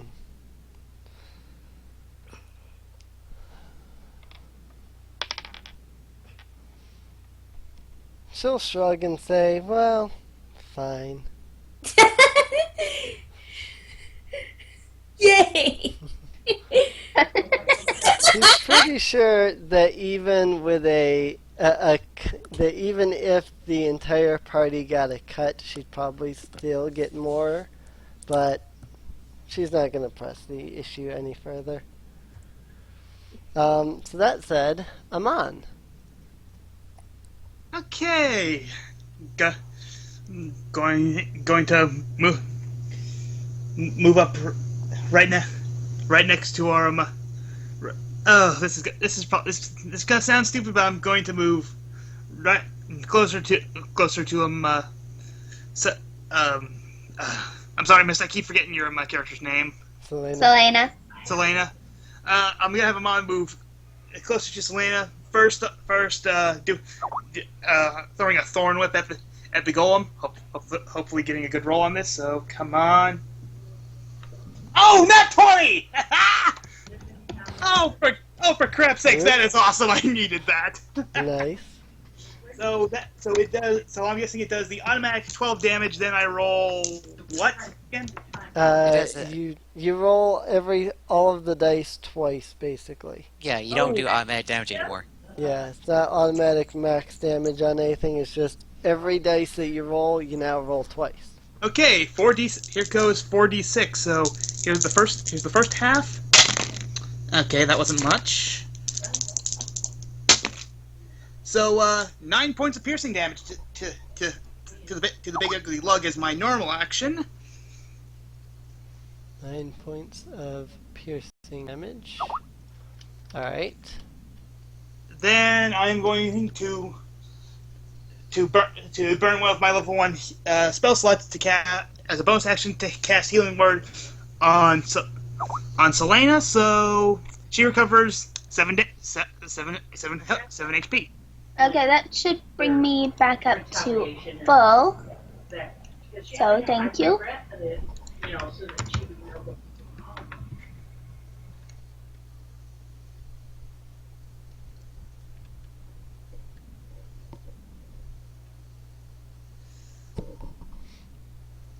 Alright.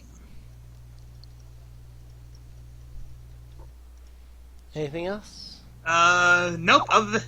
Other than now Amon is staring up against this big stone golem. We just put a lance of thorns through. So yeah, I'm done. Alright. Just gonna suck. Helena. And you would probably be behind Selena because you've got Selena and Chim taking up the corridor. So you'd still be about 5 feet back from that. Yep. Still, direct line of fire. If soon. Alright. I forgot where Halima was. Was he inside the next room already? I think I moved her. Yeah, I think you had moved him into the storage area. Yeah, that's what I thought too. Yeah. Well, shooting the blast again. Twice. Alright. Oh, this time they're hitting 19 and 21. 19 and 21, yep.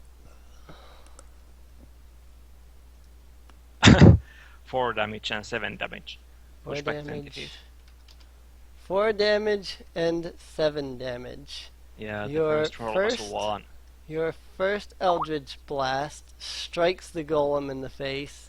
It kind of starts to teeter a bit, The second blast smashes it hard in the stomach, and the entire thing crumbles. You actually dealt exactly the amount of health it had left. Root for Okay, that was fun. exactness. Yay! Ladies and gentlemen. Yeah! Everyone's excited. Edward and sorry, what's the other rogue's Alia. name? Alia. Yeah, they're just giving each other as their. You just hear Chim say, "Get off me! You're crushing me!" Well, Halima is going to walk to the golems and make sure they dash by blasting the second one's face as well. Alright, so both of the clay golems are down and defeated. There Good, is finally. nothing else in the room, so that is it for the combat. As for the experience, Edward gained 0 experience because you didn't do anything. let's see. I hate it.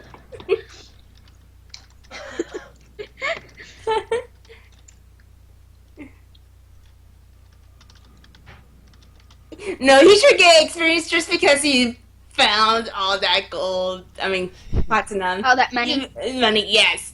Oh, He that's found true. all that. Yes. And the food. Hey, Chim, do you like moldy food? Chim's like, "Get this woman off me!" Selena will have scrambled to her feet by now. Like, thank you. You're heavy, dude. Look. Now, Are Selena's you calling- only 110 pounds. Your Are armor is you- pretty heavy. Your armor is actually pretty heavy. That's the reason. That's another thing you have to think. That you're wearing chainmail. Edward is going to say. Edward's going to say, "Are you calling her fat?" Calling her heavy. Yeah, No, no, Selena is an elf. yeah. Amon's gonna scoot away from the elf and the midget, just so he doesn't want to get caught in the crossfire. And then Chim's gonna The point out elf where. and the midget. Yeah, elf and the midget. That sounds like the 1600s. I mean, what? So, No, we're based easy.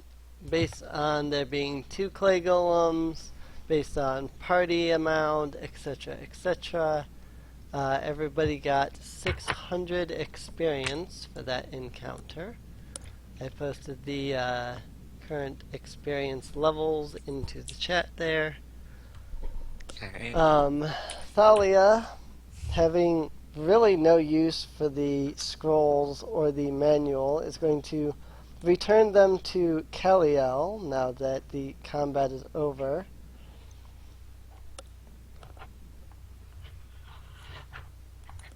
So, Alrighty.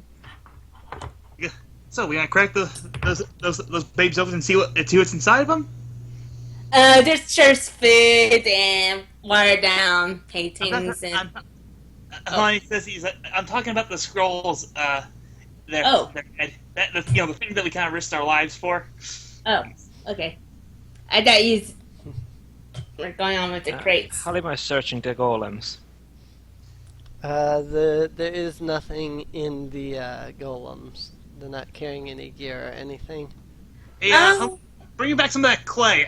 I need that later. Don't ask why. Okay. Yeah, sure. I will note, however, that there are.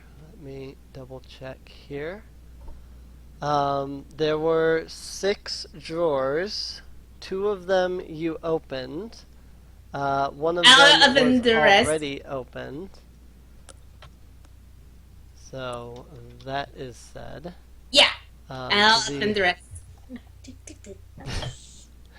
low rolls, man. Low rolls. Investigation check? No. And I can worry about that because you're not in combat. The other 3 remaining drawers contain that within them. Okay, this time people are watching Edward now, so Yeah, don't worry. He's going to. He's going to let you hold onto it so you can split it up later. Yeah, just add it to the old whatever you've Okay, been I'll add tracking. it to the tally. Yep. Um, Yeah, he's not going to play around with this when everyone is paying attention. there are also in the remaining drawers. There are 6 potions of greater healing. Ooh. Oh, our alchemist gets those. Yeah. That is a 44 plus 4. Essentially, it's 2 potions of healing. Oh, sweet. Okay, So it's just same size as a single potion. So that's there's better. So, also yay. there's also inside of one of the drawers there is a where did it go? Where did it go? Just for everyone's information, this. Hey, it didn't copy all of it. That's odd. I don't see it What in here the? anymore. Maybe I did not write it down. Inside one of the That's everything we've received thus far. nice. Nice. That's gonna be split between the group. How much platinum did you get again, Edward? 12. I mean, He got 12. yeah. Oh well. Don't worry, I ain't going to make sure I spend it on potions or anything. Again, people can easily ask me if I could buy something for them. You're gonna want to exchange that for her copper, silver, or gold once we get into a town. Or once we get to a place where we can exchange money there. Yeah. Yeah. Because platinum and electrum are not exactly common. Odd, it doesn't give it to me. Alright, so there's one more potion in one of the drawers. I can't find the exact specs on what the potion would look like, so I'm just going to make it up. Actually, I have an idea for that. One more second, and I can tell you exactly what this is going to be.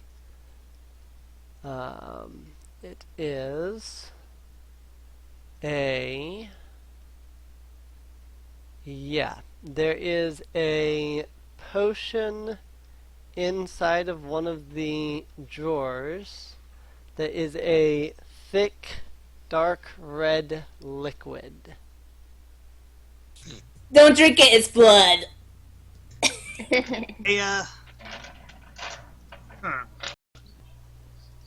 Alright, I'm going to actually use one of my traits. Once I get this. Alright, so I'm going to use nature on it. Kind of coincide with my alchemist trait. Let me go ahead and do that. Plus 3, plus 2. This is a 14 to nature. Do I have, I'm guessing, kind of looking at it, swatching it around, can I guess, kind of make out something deep? Just like smelling it a little bit. Uzuki rolls high. It's blood. Just kidding. Sorry, what was it that you rolled to A nature. It was a nature Yeah. to kind of, it was a 14. 14? Opening the bottle, kind of sniffing around. One more second.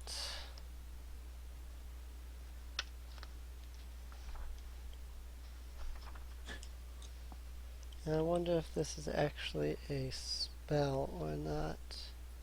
It has any kind of ingredient. I'm not seeing it.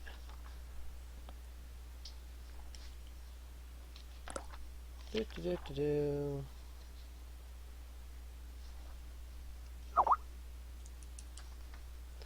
This is when you wish you had a search button to determine if what you are looking for exists. Oh no, that's interesting. I didn't know that. That's what that is. Okay, that's why there's two different versions of that. I wondered about that. I do not see anything that would give me any idea of anything to this. Yeah, no, okay. The potion that you have in your hand, ooh, I have an idea. I'll just use the thing that I just used to determine the potion. Where is it? There it is. The potion has a very strong hint of,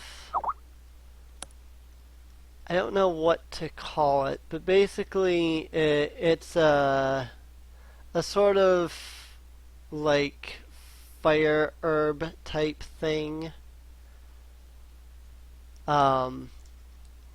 Thinking about it a little bit, you seem to recall that this herb is most commonly used in either potions that give like fire resistance, or they're used to boost a person's strength. Unfortunately, you can't immediately recall which herb this is. Alright, so that gives me a hint, gives me an idea. Reese is going to go ahead and put it up. I'll find out more about this later, but she will mention what she has figured out so far. So it'll either give us fire resistance or make one of us stronger. Right. Well, it's a good odds either way. Yeah, Reese says I'm going to take more time. Once we take a rest, I will work on memorizing these two and how to make them. Okay. While this has been going on, Halima has been working her crowbar on the second golem's head, and who wanted the clay? That'd be me. Don't ask questions. Just Halima is going to bring the whole head to him. oh, thanks. A little bit more than I Have need. fun. Amon stuffs the gold's head in his bag. A little bit more than I need, but oh well. Alright. So, you are now standing with a secret door wide open into the Fire Knives hideout to the south. Seems to lead into a sort of storage room. Thinking back a little bit, because I don't remember if I actually mentioned this or not, you recall that Artur had told you that once you are in this room, there is another secret passage of which the Fire Knives are likely unaware of due to the nature of the secret doors. Directly south from the secret door, there is a door. Beyond that, I mean, you can't tell unless you're planning to really look around and investigate. It's I don't mind. but I'm gonna try an investigation check on my own. So I'm going to investigate because I've been doing really good rolls on investigating. I got a 1, so yeah. Holy shit! Crit? Ow. Yes. Again? Sorry. Yes, sorry for being loud, but yeah. I'm serious. You want me to show you? I can print screen and show you guys an image. I No, No. swear. we know your luck, Mia. We know your luck. Yeah, we know you're loaded. We know Three. your dice are loaded. Yeah, we know your dice are loaded. Like it's a gimme. Right. It's a Um, rogue thing. so Edward spends a few moments investigating the room here. While he's doing so, uh, let's see. Marie, Yes. you hear a noise from the southern door. A sort of humdrumming, something with a very deep voice, kind of almost like it's trying to sing, but it's utterly failing at it. Kaliel would hear this as well.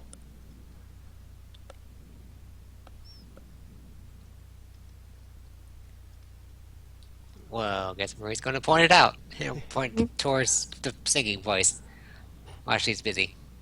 The deep singing voice towards the southern door. There's again something behind the door. Of course.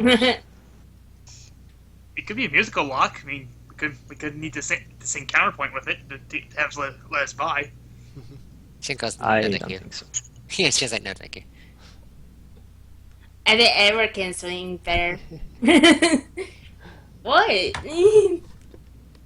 You're up with pirates, so yeah. I'm pretty sure there's a lot of singing involved. Right.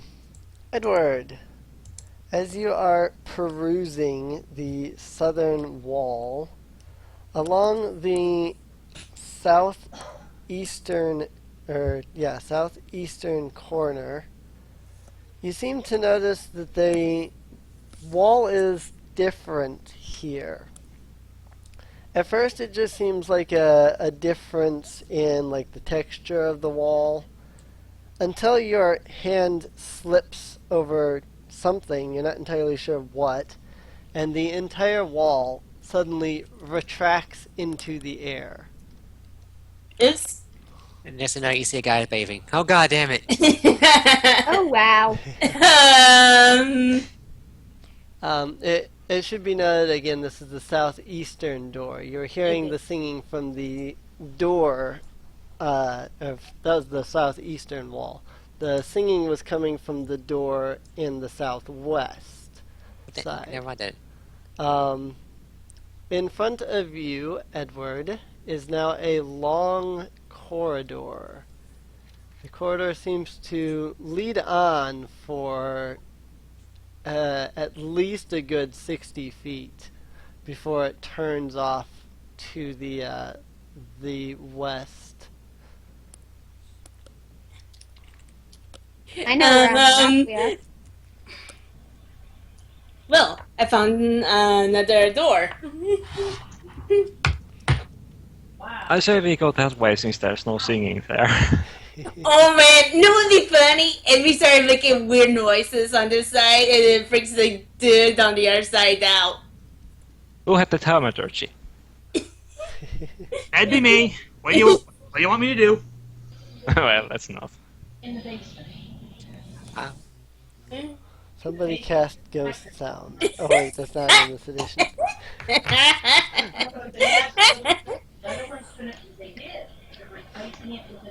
So, door to the southwest, corridor to the southeast. Well, Edward's going to point out and then he's going to check for traps while walking down the Alright. Right, and the Sounds thing like is, Edward So is Lionel will doing follow him. Alright.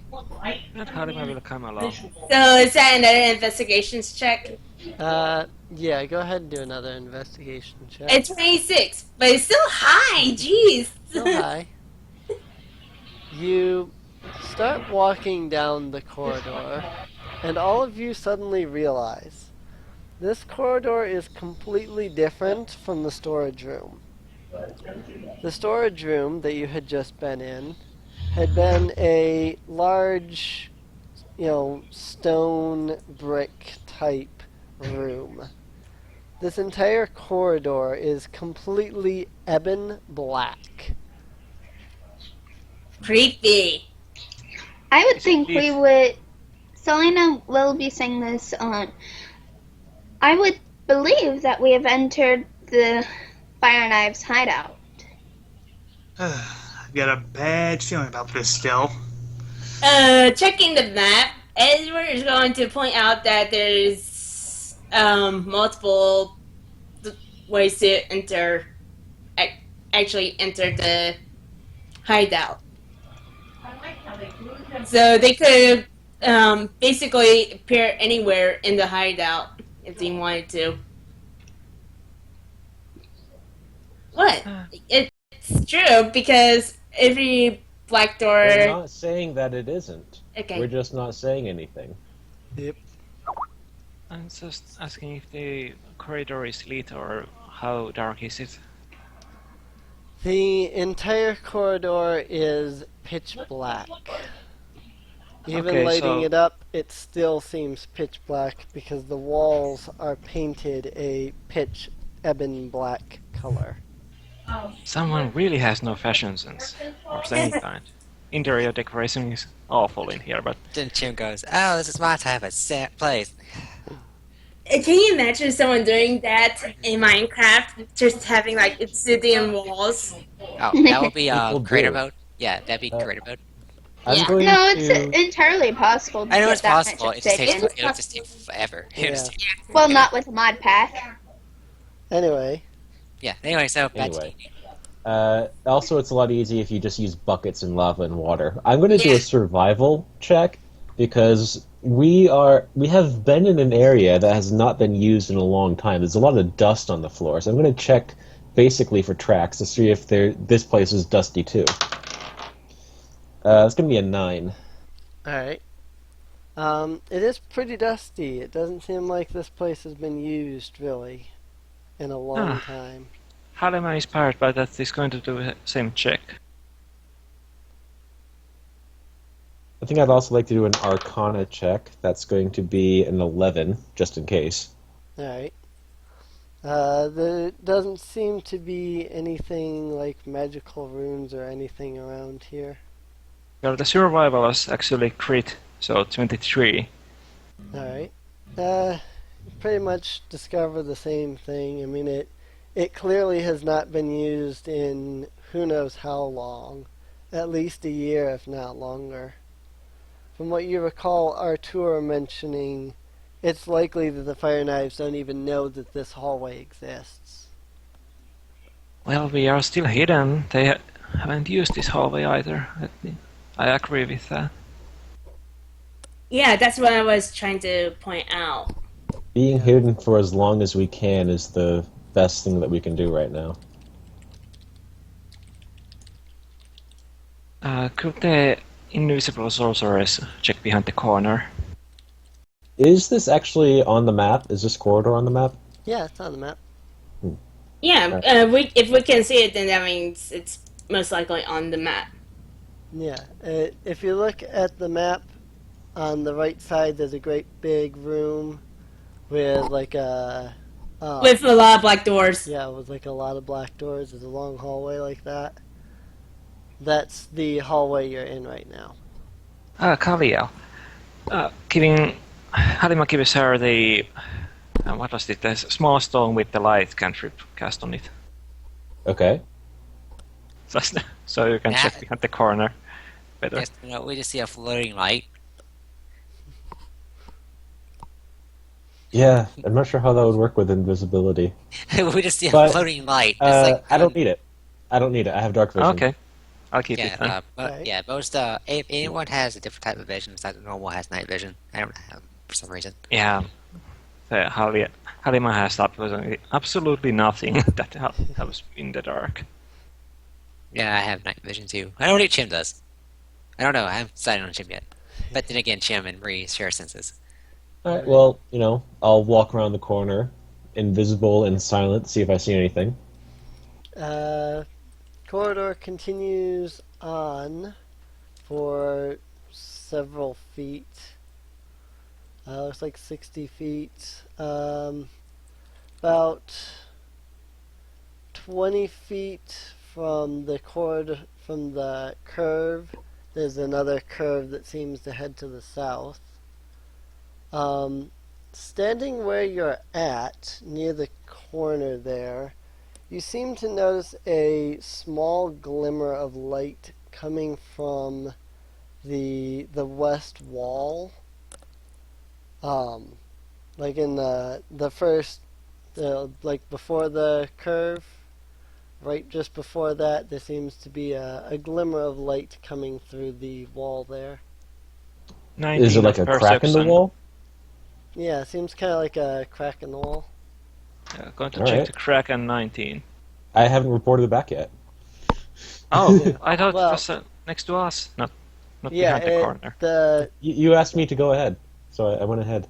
Yeah, you went around the corner, but the rest of the party is still on the other side of the corner, which is where the crack is. Yes. Okay, so the crack is with us. Yeah. Sorry, that's my bad confusion. Well, that's how I understood and wrote the 19. Yeah. If you look on the map, like there's a straight path and there's the curve and then there's a little black secret door thingy there. That's the crack in the wall. So. Yeah. So you said what kind of check were you doing? Perception, trying to see if there's anything behind I figure out if there's anything behind the whatever that wall. All right.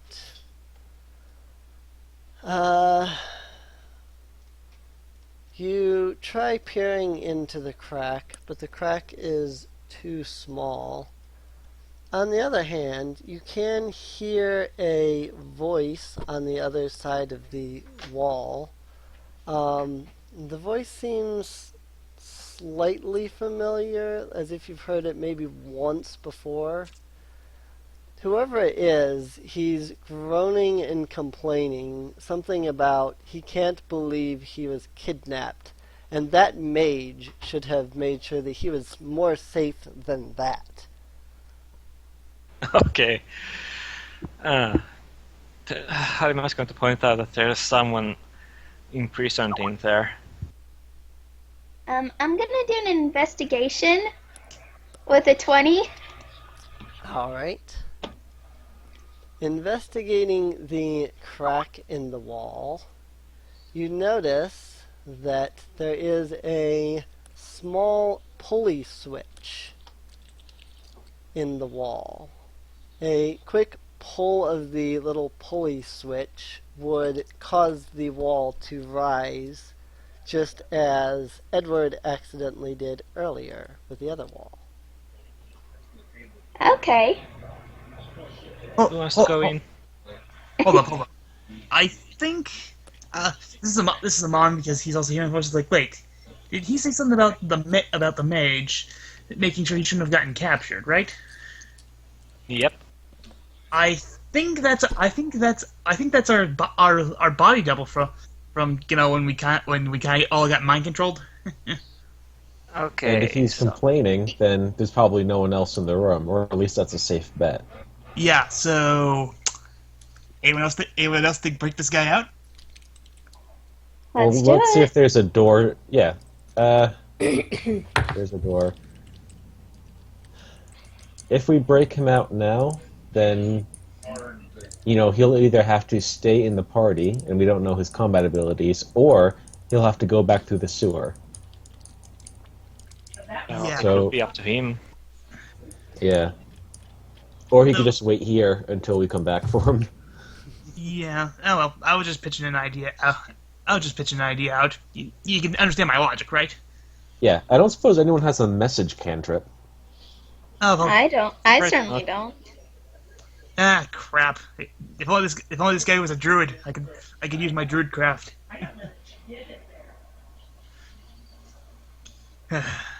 Druid craft can only be seen by other. Never mind. Well, does anyone want to go help the guy? The door is open. He will most likely noticed.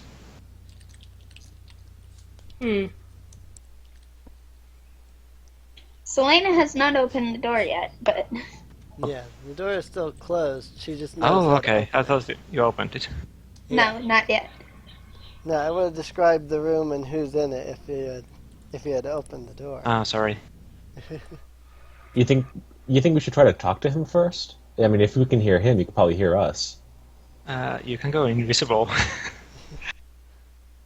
That's not going to Well, help. We're on the We're other side of the behind the wall. wall. True. Well, Yeah. we have to make sure that he doesn't use the king's voice if he's who we think it is. Well, I'm Well, gonna try and talk to why him. would he? I don't know, but it's a bard and he's trapped inside a dungeon, and yeah. Okay. I think we should try to talk to him. So I'm gonna have a non sort of knock on the wall right by the sort of crack in the wall. Alright. You knock on the wall. You hear a blood-curdling scream from the other side. Oh dear. What's It's that? late and What's that? What's going on? Oh, poor guy. Go. That's Would you guys knock it off? Sorry. Sorry about scaring you. It just, there's kind of a wall in between us. So, and we just want to ask, who are you, and why did the Fire Knives capture you? There's some silence for a moment. After a moment, Emily, you are echoing in. yeah, Hard. I was Oh, hearing okay. the echo. That's why I said echo. Ah. So yeah,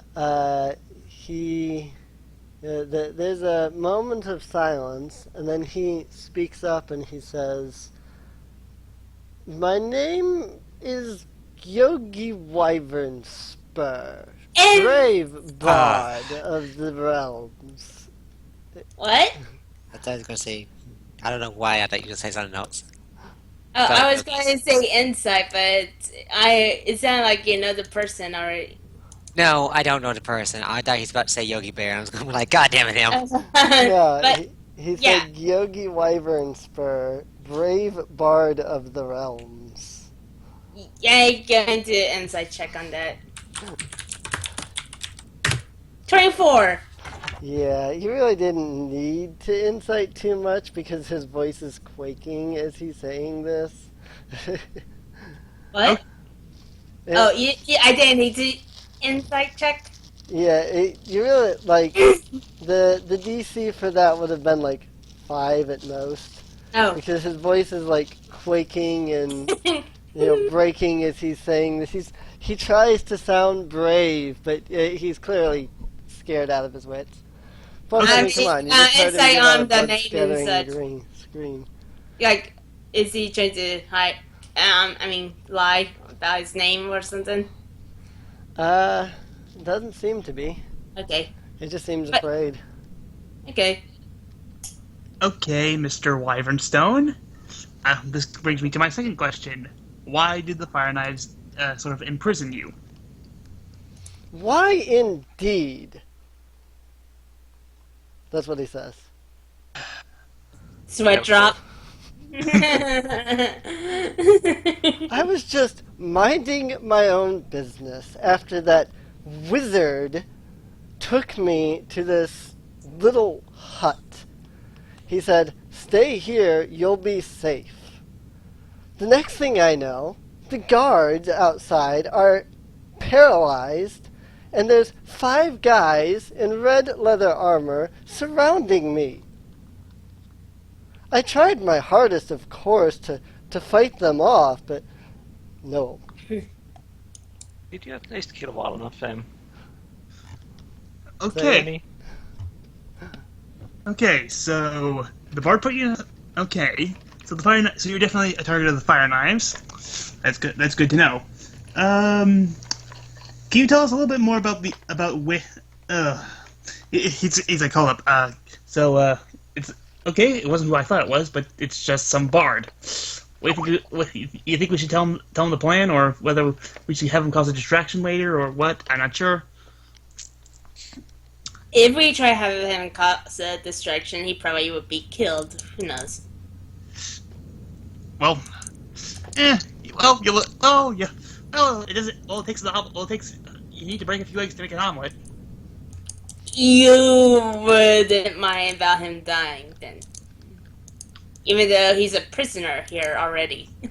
If he can fight with us. He said he was trying to fight them, so I should think that he can fight. Yeah, I mean, I don't mind him fighting, but just him being a distraction is the thing that... It's like, he's a bard. He probably won't do so good in hand-to-hand combat. You say that to how many casters? Yeah,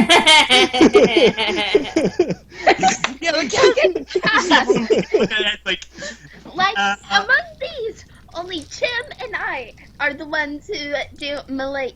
Really do me. Only Tim and I and Edward are the only ones who do melee fighting. And Salia. What? You guys know what I meant, right? If he can fight with us. Yeah, I know. That's all that matters. So I just don't like him. I just don't like him being as a distraction. Being a distraction is not fighting with us. Right. yeah, of course. Yeah, he could just pull the old help. I think I've hurt myself. You know, just sort of draw some of the guards away. That kind of distraction. Not have him fight. Not have him try to cause a riot or anything. I'm just trying to get less forces off of us and trying to tend to a quote unquote injury that he might have sustained. Ugh. Oh hey, by the way, Bart, can you hear us still? Yes. I'm just wondering if you're the only prisoner in here. There is silence for a moment, and he says, if there's anyone else in here, well, I mean, I suppose I'm hearing voices, I don't know. He's going to be the guards shocked said when I anything? walk in there. Okay.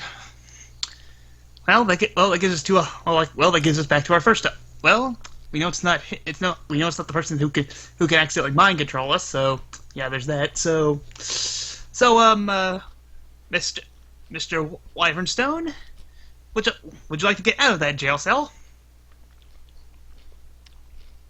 I know it's kind of a stupid question, but your options right now are pretty much hang out, help us take down the fire knives, or trek back through the sewer, or stay there. You got 3 options, man.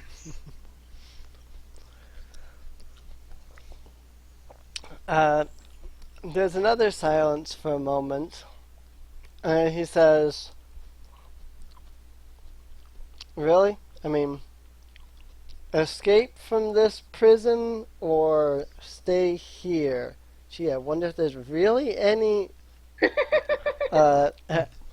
what's the word I'm looking for? Any choice? Something like that. Is there really any competition to that choice? I mean, come on. Good point. Throw a switch. Selena will throw the switch, as she's the one who knows exactly where it is. Pull the lever. Wrong lever. You pull the pulley switch, to which the entire wall raises up into the ceiling. Yogi, seeing that, actually screeches out loud and goes, "Holy crap, I didn't expect there was actually someone there! So this is all in my mind!" Shut up. I keep thinking you want to say Yogi Bear. I'm like, no. Right after, Buzz is like, shut up, you idiot bard! Don't draw attention now. Oh. Oh, Uh, I so really hope no one heard that. So Gyogi will quickly glance around and then he will rush towards the party. Wait, he wasn't even chained? No, he wasn't chained up. Useful. Does he have anything on him that could help him, No, he has absolutely nothing. Where's your gear? I mean, don't parts need a wand or something to cast magic and such? They need a musical Yes, they instrument. need a musical instrument of some kind. Yeah. I believe somebody Okay. just asked him where his gear was. Yeah. To which Gyogi will state, the fire knives took all my stuff when they threw me in here. Any idea where? He thinks for a moment and he says, to some guy named Radatha, I think. Of course. Oh, goody! We have an appointment with him. Can we close the door? Yeah, you can pull the pulley switch again and it'll close. Go Isn't there ahead. another place where the hallway I'll goes? close the door now. Yeah, yeah, that was just the secret door. Then you can go around the corner. In that room there was a big iron door, but I mean that's just the edge of the prison. You just assume. Yeah. Let's continue on the secret passage. Okay, but before you hold on, Amon's going to take is going to take his scimitar, give it to Gyogi. He says, "I don't expect you to fight, but if push comes to shove, use this, and I expect it back when we get your stuff." He holds on to he holds the scimitar and he kind of deftly swings it around a little bit and he nods and says, "This is a pretty good weapon, yeah. Should be able to use that." I don't use it much. Bit of a druid, but you have something just in case something's completely immune to magic. Right, onward. I March? think they can use scimitars anyway. No, actually they can't. Then somebody was I'm terrible with names. Give him your Dagger. Selena. Give him your short sword because you have a magical longsword now. True. Yeah, he So can. I'll give him one of my 2 short swords.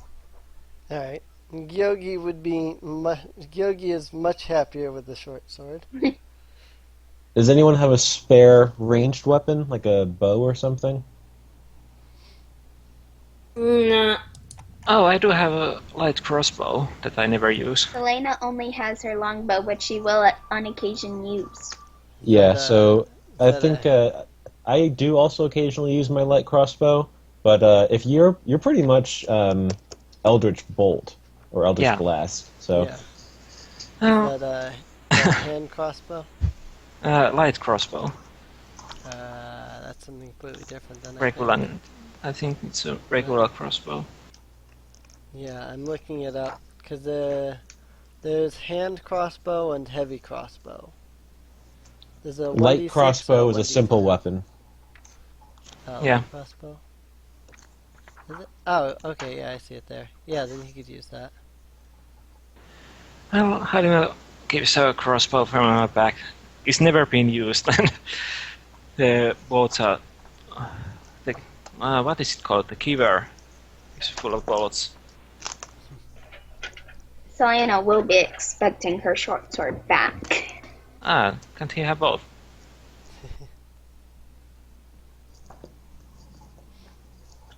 Oh, that should help. All right. So I assume you're giving him arrows for it too. Yeah, Yeah, he about mentioned 20 that. bolts. Yeah, I was gonna say because that would not be helpful.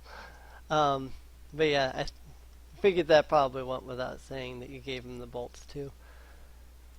All right. So further down the secret passageway, there is a break in the path. One break continues off towards the west. One goes off towards the south.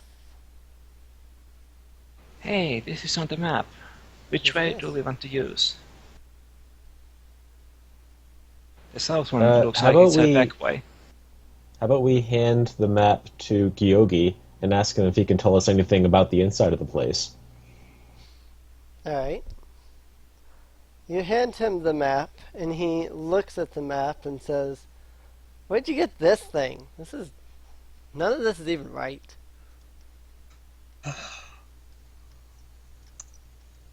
It's been pretty right so far. Yes, it has been. We got it from the boss of the Thieves Guild. Don't ask. And he did say that the map was kind of old, right? He did, yes.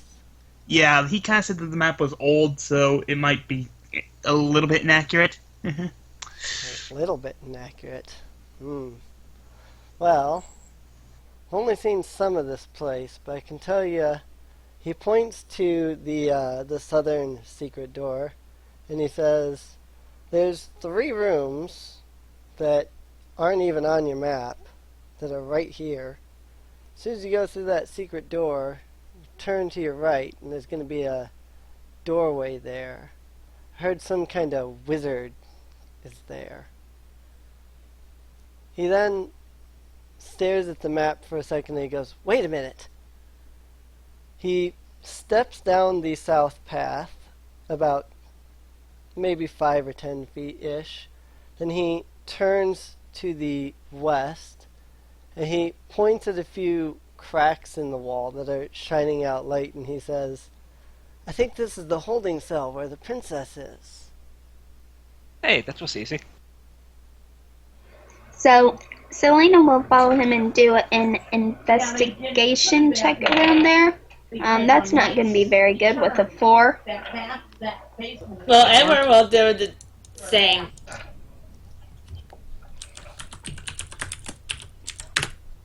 $14.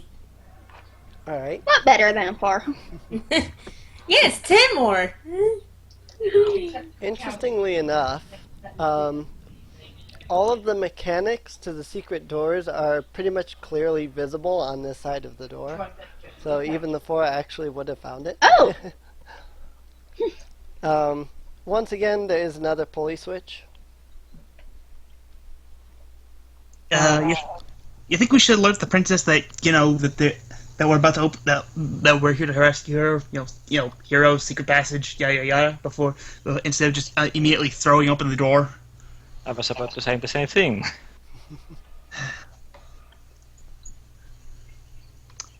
Knock knock. Yeah. So yeah, knock on the wall. Who's there? You hear a voice speak out very softly and say, "Someone there?" Yeah. It's definitely a Your female's voice. Yeah. Like Amansor, despite not being visible, he bows like, "Your Highness, we're here to help. We're here to help you. We are currently behind a secret door that, and in hopes to get you out of there, we are here to liberate you and sort of clear our names because, it's a long story that we can tell you later." And there's a moment of silence, and then she speaks up and says, "If there's a secret door there, I wouldn't open it. Guards can see right through the iron bars." Okay, thanks for the heads up. So we talked first instead of acted. I'm like, excuse me one moment. So yeah, as you heard, guards, not exactly the best time to free her. Still, Selena will go to the cracks and ask, "Have you noticed? You've surely been here a while. Have you noticed a pattern with the guards' rotations?" Yes, she did. She sighs and she says, I haven't seen much of a pattern, but with no sun down here, I can't really tell time. Yeah, she's got a bag of candy here and All right.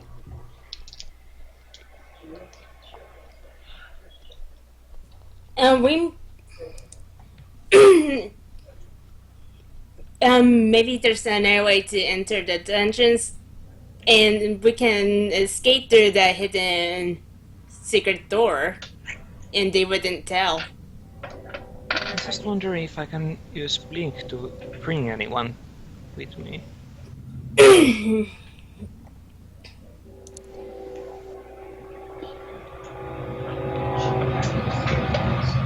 That's a lot, train.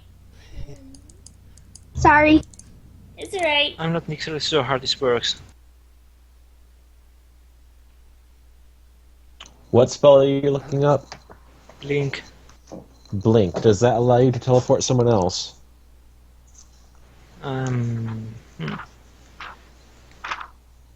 It seems to only work on myself, so it's not useful here. That's annoying. Yeah. What was the other one that you had? Oh, Sorry? what was the other one that you had? I don't have any other spells anymore. The third level one? Uh, Or you don't have that one yet? I'm not sure what you're referring to. Someone was talking to me about a teleportation spell, a third level one. Oh, the Dimension Door is 4th level one. Oh, okay. The 3rd level there's only gaseous form, but Right. I don't have that. So you don't have gaseous form. Yeah.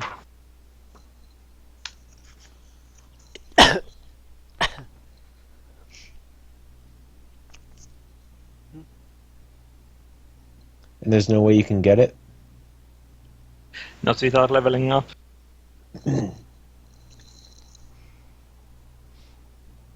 Kill all the things. Well, we could go kill the wizard. That would make our job easier. We could. Or, you know, I could. Oh, I could always. Well, I do still have my dark. I still have a darkness spell that I could that I can use to sort of confuse the guards. You know, pop it in there, create a shroud, pull the princess out, close the door. Next thing, and they don't know what the hell.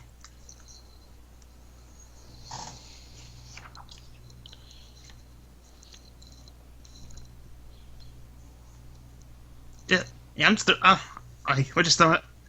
Because that's my idea. You know.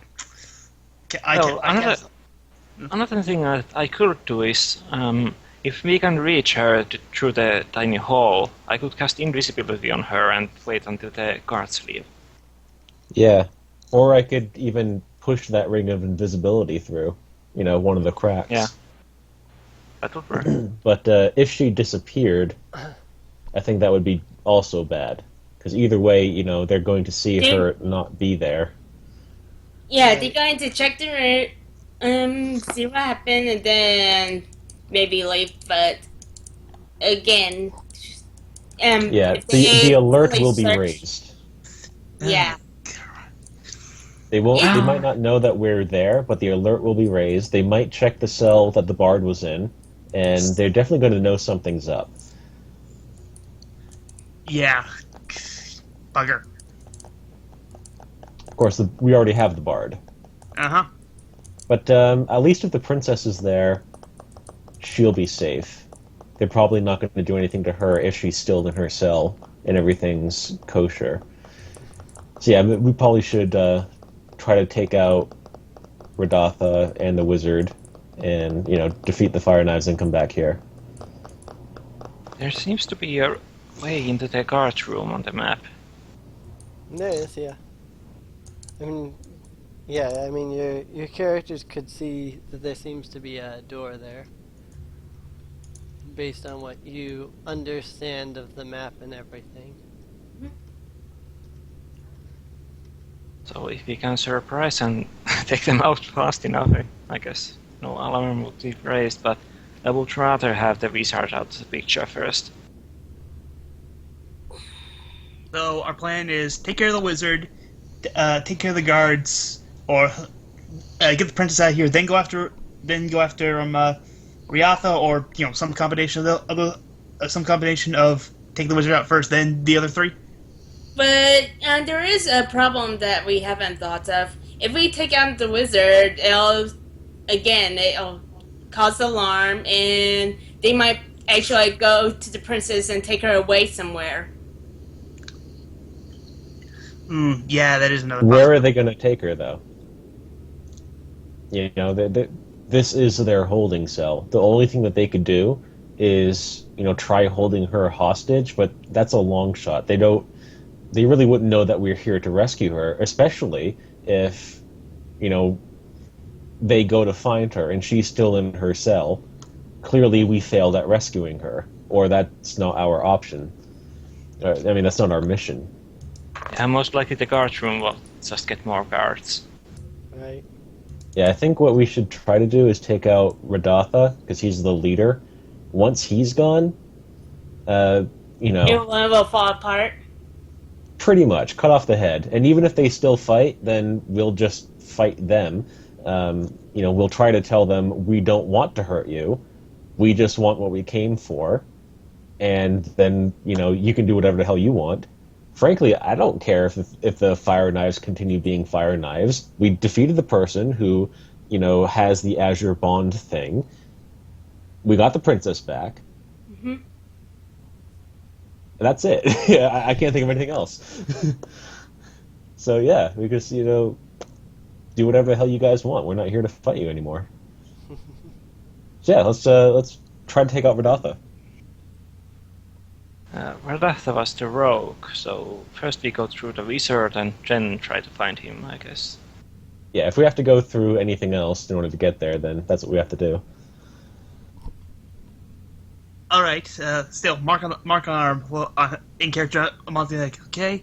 Still, mark on the map that's where the princess is, because I don't want us to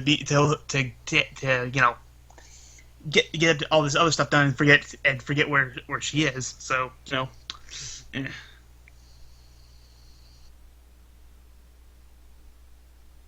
Fair enough. So, sit tight, we're going to deal with things, Miss Princess.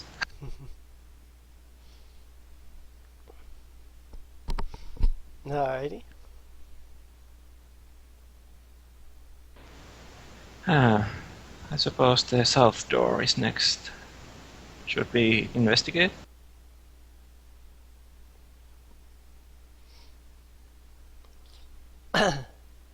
If you want.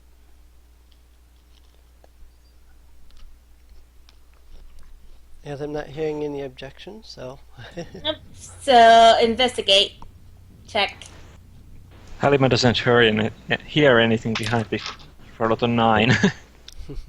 And investigation check. 23. Yeah. Again, the pulley switch to the secret door is sitting out pretty obviously on the side. I never know. It might be for traps. How far there have been no traps on the thing. I should note that something I didn't note was that on each one of the pulley switches is the mark of Gond. So, he's a good god. And we kind of did not very nice things to his altar. In our defense, we did kind of steal from the altar, so. We're Yeah. doing it for a good cause. We're trying to help thousands of people. Yeah.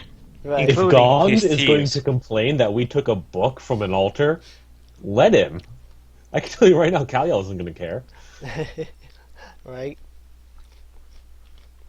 Yeah, she's just going to like expose her arm and say, "You see this? You see that tattoo that's on there? We're trying to get rid of that. You want to help us? No? Fuck off." Right. Right. So open the other door. We'll see what's behind it. Going to ready the blast again, because that's not going to be a secret room anymore. Readying my thorn whip because I'm actually not opening the door for once. Who wants to pull the switch? I'm actually gonna ready my longsword two-handed. I guess I'll throw this way. What? So I'll have a basically, you're saying I ray can't of bring frost Tom. ready. No. Alrighty. Because that's what they said. No. She said I can't bring Tom. Luke! Where's That's not the mic? what she said. Oh, sorry. Alright. So, Selena, being the head of the party, steps up to the door. She pulls the police switch. The secret door rises to the ceiling, and directly in front of her is a massive sign pinned to the wall. The sign that is directly in front of her reads in very large lettering, "Wizard Territory. Keep out or die." Sounds like fun. We found the wizard. Well, at least he was polite enough to put up a sign. To the east, there is a door. To the left, there is a corridor.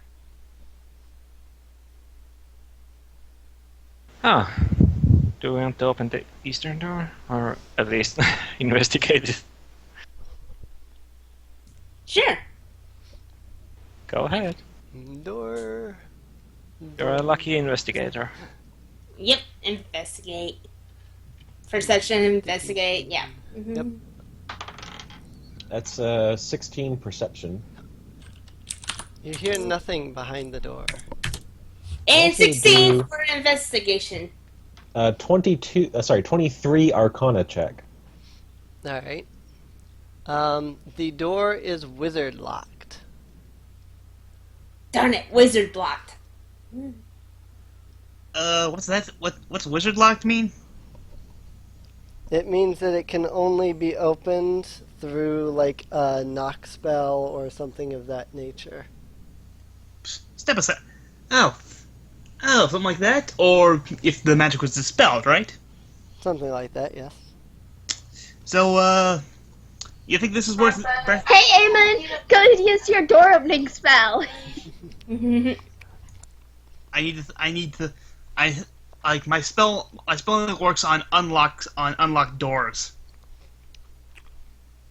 Yeah, unfortunately thaumaturgy wouldn't work. But he could dispel the wizard lock. Yeah. So, anyone have any objections to me dispelling the wizard lock? Well, Nope. There's another door. There's another door we can investigate. Okay. I'll save that little idea until after we investigate that door. It's good to have options. We don't have to open the other door. We can just go over and look and listen. Uh-huh. That's a 22 perception for me. there was other door? I thought there was just one door and I'll have corridor. a- Yeah, One there- investigation. there's a door on the east, but then there's a corridor off to the west. I mean, All right, well, Follow 22 that. perception as I go down the corridor, invisible and silent. alright. I'll tell everyone else to wait a bit. You make your way down the corridor. You do come to another door off to the south once you've made your way around the curve there. All right. Do I hear anything? You hear, well, you hear and you see several guards, maybe 8, maybe more, standing off at the end of the corridor. Okay. So I guess they're guarding the door. Yeah, if you look on the map, there's like a long corridor and then like a curve. That like curve section, there's a whole bunch of guards standing there. Which way Okay. are they? Oh, never mind. We're not there. I'll return to the party and tell them that there is a bunch of guards standing by a door at the end of the corridor. So probably a good idea to go through this one. Okay. Let's do that. Let's raid the wizard's room. Right, one dispel magic spell coming right up. So yeah, burn that level 3 spell slot to dispel magic on the door. Alright. You utter the incantation for Dispel Magic, and you witness as the magical lock on the door is broken. Okay, everyone, regular actions, because just in case there's a wizard behind this, I want him full of as many arrows, bolts, and magic as we have possible. I am not risking I do not want us to risk getting him blasted by these guys' mage. Yep, Yeah. let's do that. Ready? I guess I'll have my longbow ready then. Yep. Lali's got her hand crossbow, and Gyogi, who I just now realized is in the party. I'll have a chromatic orb ready to actually. I'll have my Oh. hand crossbow ready. Yogi has his light crossbow ready. Well, I'm just going to have the blast ready for now and decide later if I want to use something else. Alright. Okay, so open, snap. The door opens.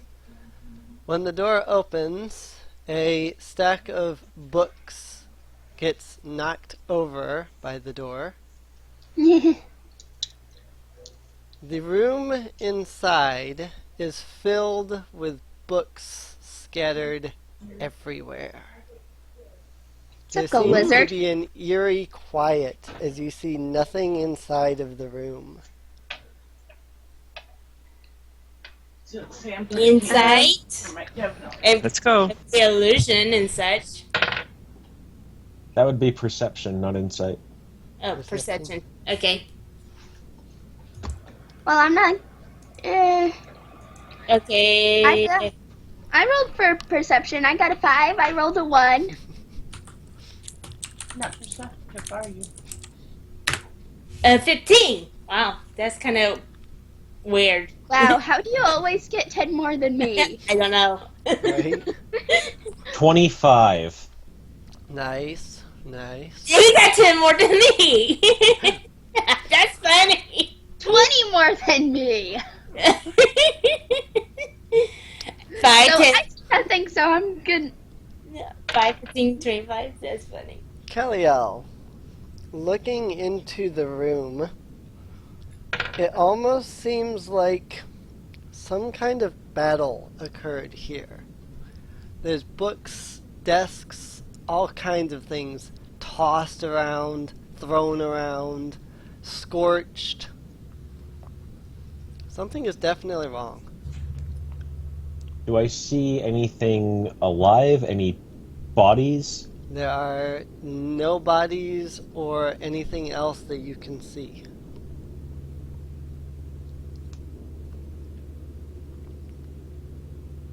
Well, Halima is going to step in Alright? and investigate if there's anything useful in there. Edward is going to start to. He's going to look around. He's not going to enter the room. He's just like double checking to see if there's no sort of anything 15. happening because they opened the door. Right. 15 to find if there's anything useful in the room for us. Investigating around the room, the majority of the books that are scattered everywhere seem to be. They seem to mostly deal in potions and poisons. In particular, potions that allow control over others. You can't find any particular formulas or anything like that really describing much in detail about them. However, right in the center of the room, sitting atop a scorched table, there is a map that seems to be of Ulash and Zental Keep. Excuse me, there are several maps throughout the room. The ones that pique your interest are the ones of Ulash and Zental Keep. Directly in the center of the room, there's a much larger map. Unfortunately, the majority of it seems to be basically burned into ash. But right smack dab in the middle of the map, really the only thing that remains of the map, is a map of the Elven Woods. Hey, we were there before. Oh, Selena's interest will most definitely be piqued by that map of the Elven Woods. Now, Helena points out these things and motions to the alchemist that the books might be of interest.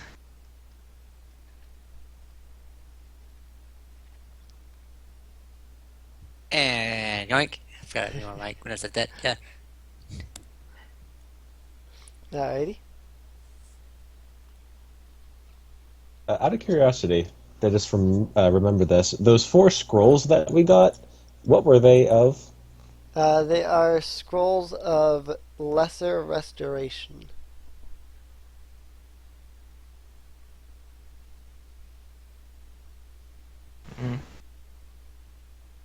That could be useful. Doesn't seem like there's anything more useful here except these maps. I'd like to do a survival check. That's going to be an 11. I'm looking for blood, body parts, hair, clothing. If a battle happened here, I want to know who was in it and if anyone's died. There seems to be a couple of fragments of some kind of a crimson robe that kind of sits by the southern door. Oh, there's a second door in here. Yeah, I forgot to mention that. I was actually about to say it, and then Mark did the survival check. So I just mixed them together.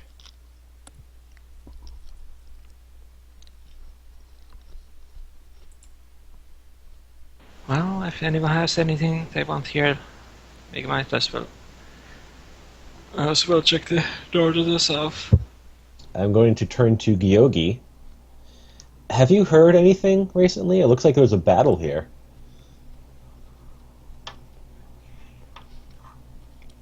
Yogi kind of strokes his chin a little bit and he says, maybe that's what that screaming was.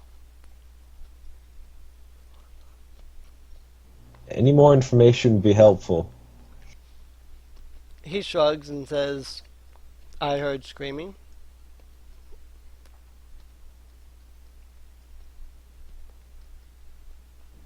Have you noticed any of the guards not liking the wizard? Nobody likes the wizard. Everybody's afraid of the wizard. Even Radatha seems to be afraid of the wizard. So it is safe to assume that possibly that Radatha possibly ordered for the wizard to be killed, or that some of the guards planned a murder of the wizard. I'm going to do an Arcana check. That sucks. It's only a 6. I basically want to look around the room to see if I can't find any magical stuff in terms of like a teleportation circle. Like, did he run away?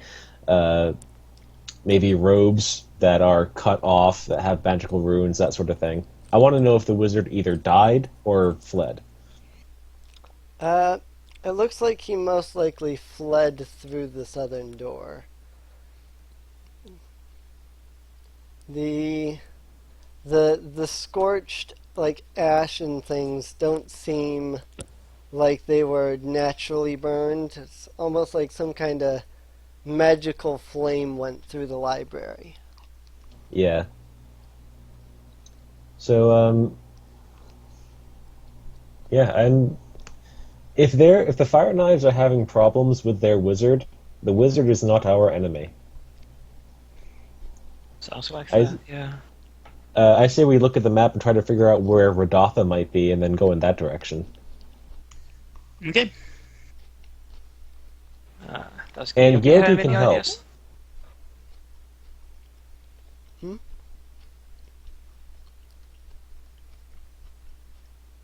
We're going to include Gyogi in this to see if he can't help us figure out where Radatha might be. No objections here. Yogi looks over the map and he says, "Well, I suppose if I was the leader, I'd want to be in the biggest room."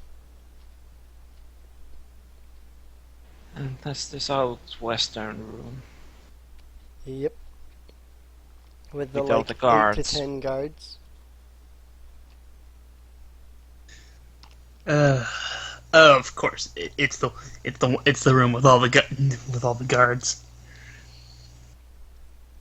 Before we continue, I know I can't do this, and I know Selena can, but because she's the tank, I'm not sure if I want to drop it on her.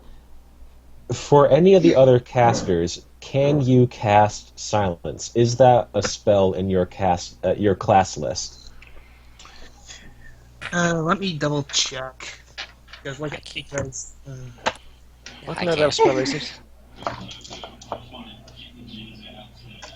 What level spell is silence? I think it's a second level spell. I am a druid, so it is not. I cannot even learn it. Yeah, it's a second level illusion spell. Well, I'm not seeing it. So I guess I can't.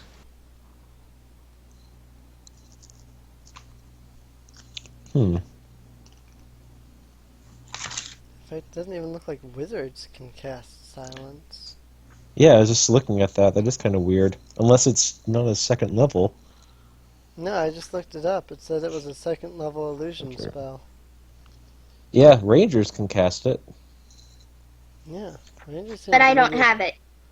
That's okay, we have a scroll.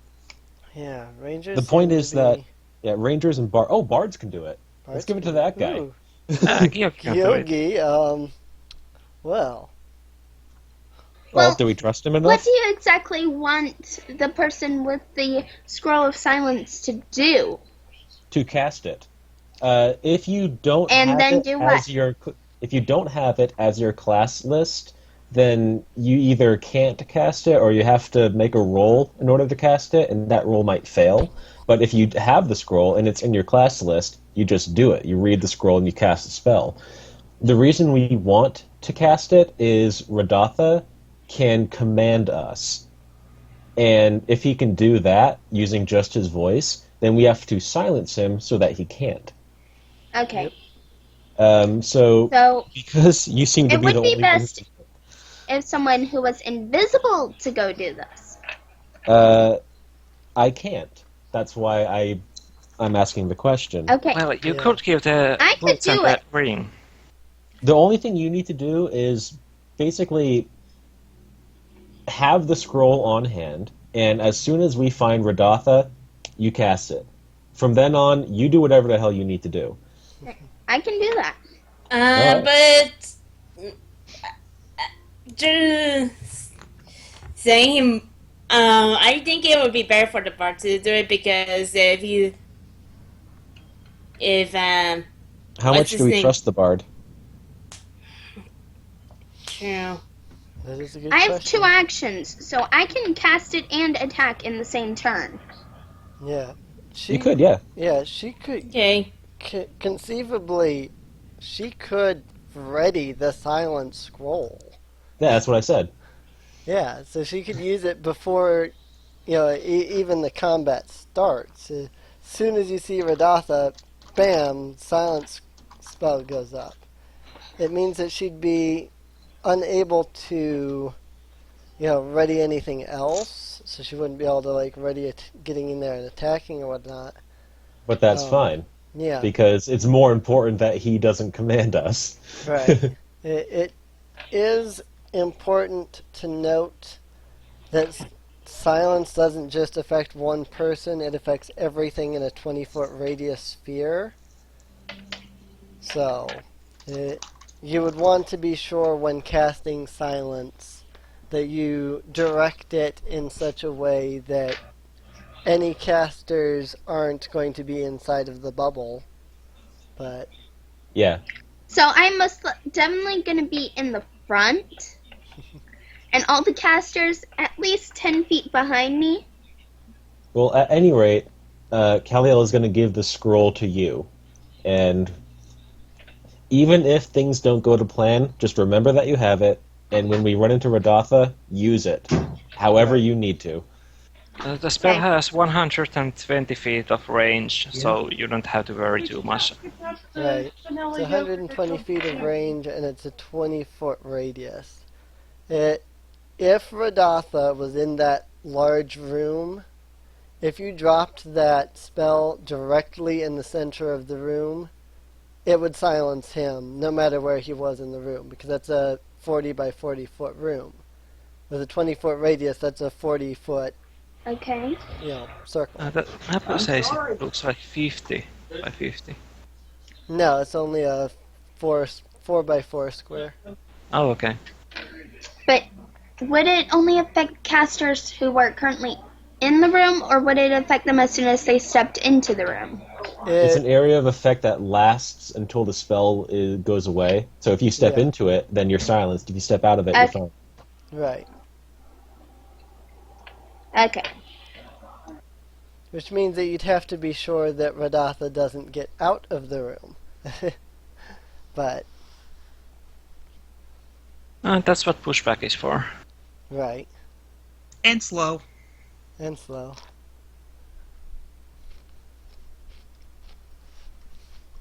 Or just grapple the bastard. Or Right. kill him real quick. Yeah, that too. Alright, so you've got the scroll. Use it when we need it to be used, and let's go do things. Which way? Well, as far as we can tell, the wizard went down the southern door, and he's not in a good way with the fire knives. So I say we go to. I think it would also determined the likely place where Radatha would be on the other side of those 8 or so guards. Yep. So that's my suggestion, but if anyone else wants to chime in. Oh. Can we check what's behind the southern door first? Try We can listening. either try to go after the wizard and either face a fight or gain an ally, or we could go after Rodolpha and fight him. How long ago would we say the fight was here? Not too long ago. Maybe 10 minutes, 15 minutes. So while we were steering the passage, Hmm? while we were wandering and saving the bars and Zolteth. Probably about the point where you came in to the storage area. That was about when it would have happened. Oh, okay. Ah, So, not very long.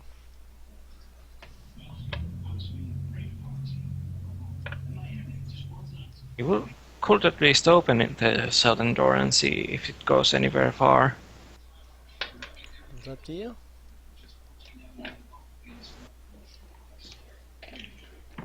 Thalia herself would recommend the idea of, if the mage is in a bad way with the fire knives, surely he could be a good ally.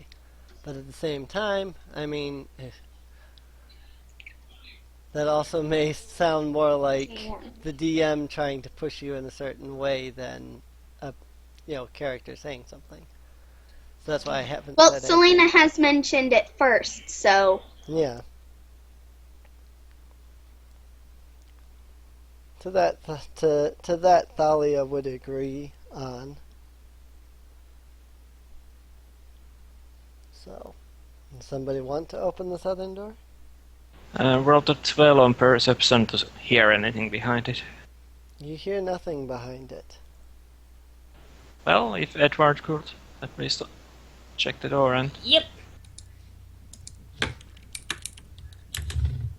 20. There seems to be no traps, and it is not wizard locked. Okay. It's clean. Want to open it? Someone? Uh, Well, I can open and I'm still ready. And I mean, I have a hand crossbow. I can use one hand to open the door and shoot with my hand. I think it's a That's wizard thing there that we don't want to shoot him right away. right. Right. That's a good point. So just open the door and well, we will have to make sure the You could Catcher take just is a ready. peek. Yeah. I would probably say ready actions that if something attacks you, you can attack back. Oh, If okay. nothing attacks you, then you wouldn't attack. Sounds good. If So no one I'll has any my- objections. I'll have my longsword ready then. Alright. But aren't you casting? That's for Radatha. We're not going right. to Radatha. Yes. Oh, right. Sorry. We're not headed towards Radatha's lair yet. Which is good, because I still don't have Radatha ready. That said, opening door? Yeah. The door opens into a long hallway. The hallway is roughly about 30 feet long.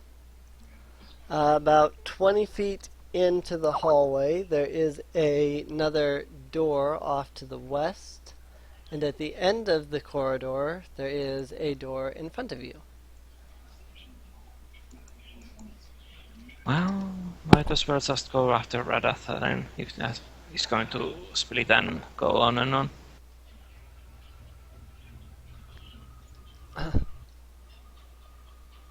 Unless someone wants to go after him. He would be useful after all, but it would take time. It could be useful. I mean, send the invisible sorceress.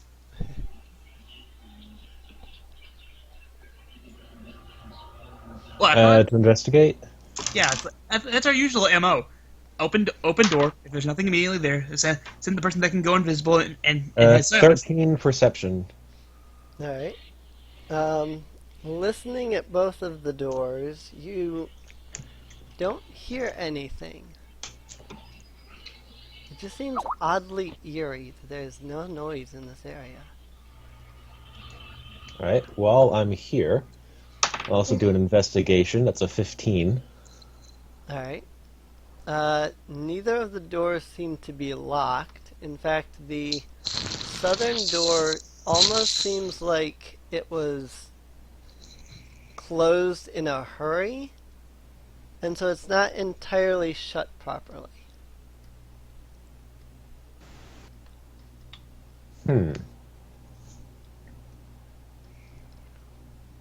It's not open enough that I can try to peek in, right? Right.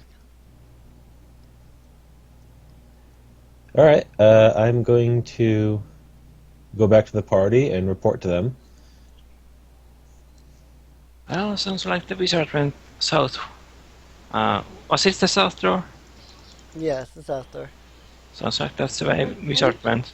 Do we want to follow him still? I Yeah, why not? Well, let's go. All You right. can go. I'm not object to us going. Moving up towards the door. Edward, you're up.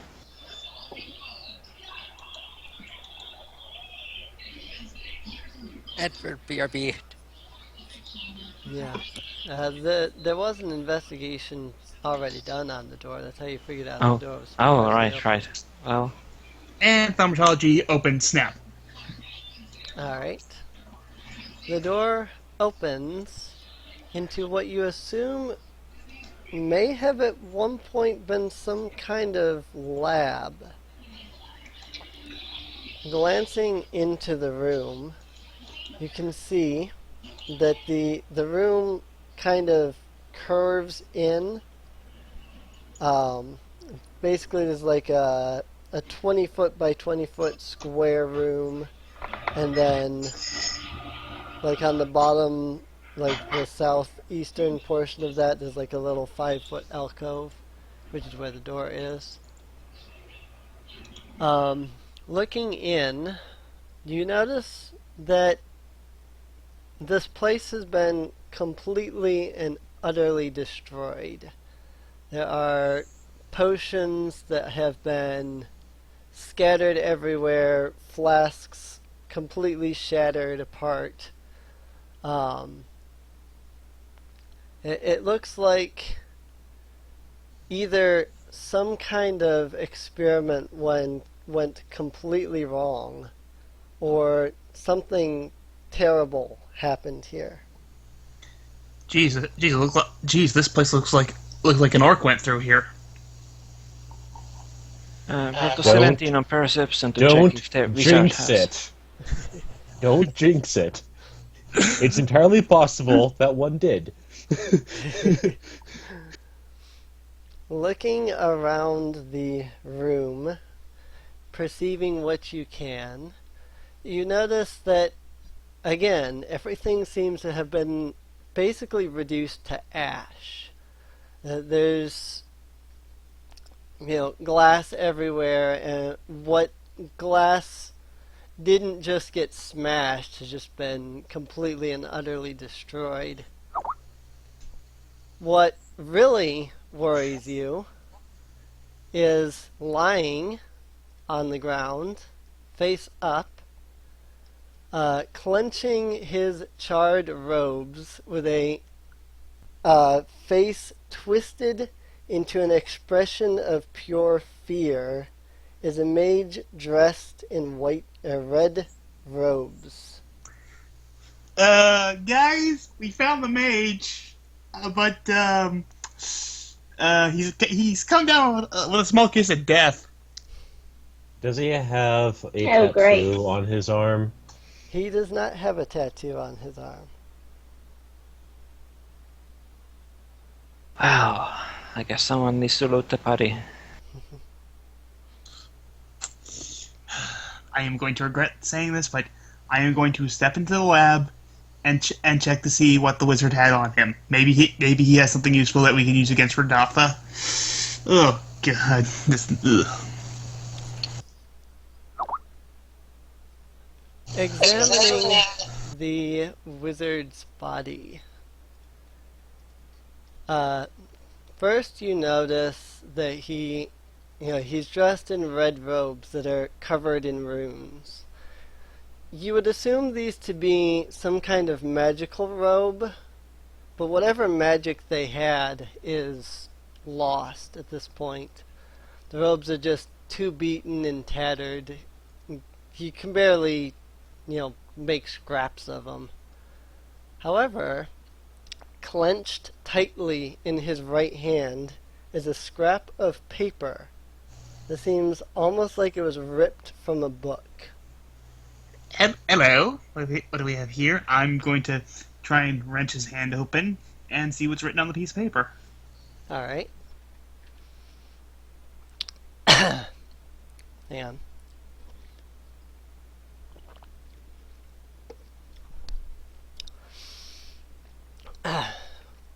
Written on the piece of paper is a symbol that matches the 5th rune on your arms. Oh, crap. I wouldn't be Underneath, surprised if he figured out what it was. underneath that rune is a single word. The word written is, I'm going to type it. The word written is Tyranthraxis. Yeah, Amon's gonna Oh look. dear. Amon's gonna look at the word, and he says, guys, does the word Tyranthraxis mean anything to anyone? It would, but I'm playing as Edward. Rolled Uh, 9 on history. I'm actually gonna 13. roll. I'm gonna roll history because Marie is what Vassy ring a bell for some Right. reason. 13 history?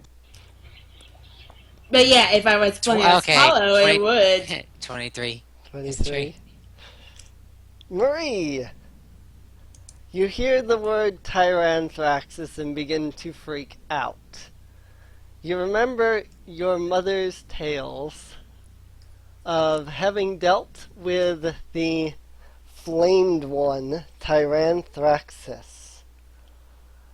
Apparently, he was a great and powerful general in an army, to which one day Bane loved him so much that he granted to him immortality. During this, he became known as the Flamed One because his entire body became encased in flame until his body burnt away, leaving nothing but a flaming spirit. This flaming spirit was then sealed inside of a magical pool known as the Pool of Radiance. The Pool of Radiance, you remember, being something that your mother had dealt with during her aid in the recapturing of the city of Flan. According to your mother, Bane himself came down, picked up the Pool of Radiance, and carried it away.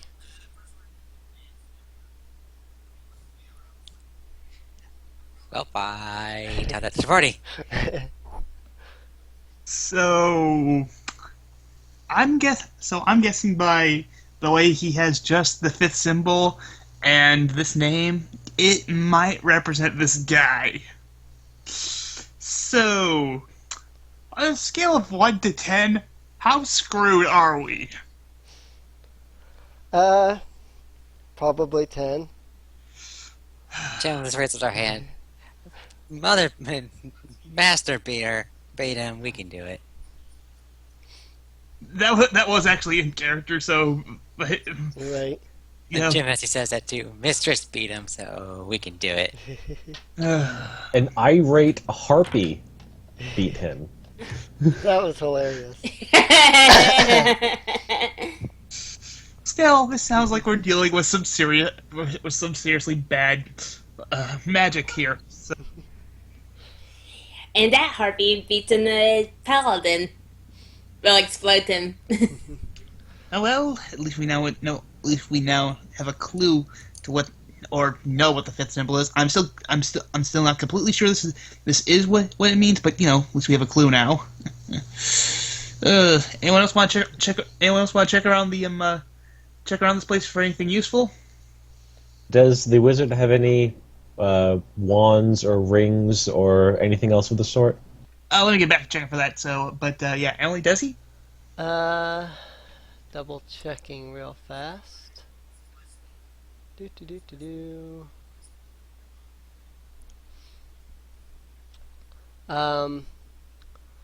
All of the wizard's magical items have been completely destroyed, except for one, which is tucked into a nook near the bottom of the rack that is sitting next to him. Upon this scroll are 3 spells: Disintegrate, Knock and Wizard Lock, at least in first edition. I do not know if any of those spells actually still exist. I know Disintegrate and Knock do, but Wizard Lock Disintegrate and I'm not knock. I familiar think with. I don't think it's called Wizard Lock. Let me look something up. Yeah, I'm kind Maybe of looking. arcane something. Disintegrate still exists. It's a sixth level spell, and I can't do it. Yeah, I know Yeah, Disintegrate. arcane lock. It's a second level spell. Arcane Lock. Alright, so uh, it would be Arcane Lock, yeah, there it is, Arcane Lock. Arcane Lock, Knock, and Disintegrate. Also, looking around a little bit more, Selena will actually notice this. There is the scarred and badly burnt remains of a tome sitting near the wizard's head. She will go and look at it. Alright.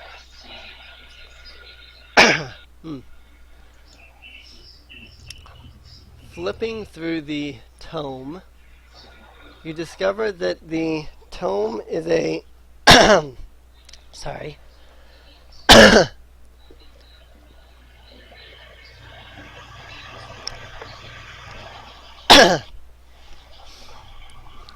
Flipping through the tome, you discover that the tome is a history of Tyranthraxus. Okay. It states that he once ruled a great swath of land long before the coming of the Dalesmen to the north. He had bases in Flan, Ulash, the Dragonspine Mountains, Elven Woods, and even fought regularly with the elves. There's several pages that have been badly, scorched and whatnot, but you find something about that he was driven from Ulash by the Moanderites, who carried a powerful artifact called the Gauntlets of Moander, which seemed to chase the demon's followers from the city. A few pages later, you notice another excerpt that mentions that a second weapon was said to be able to discover Tyranthraxus when the demon was in one of his many disguises. This artifact became known as the Helm of Dragons, which was later linked to several ancient flights of dragons in legend, and was lost in the Veil of Lost Voices. A few pages later, near the end of the book, a third weapon, a sword said to be able to slay him and him alone, was the Blade of Lathander, forged in the hearth of the morning sun. This was fought over by many factions following Tyranthraxus' initial defeat, but was at last said to have been stolen from Zental Keep, after which the boat carrying it sank in the Moon Sea. Okay.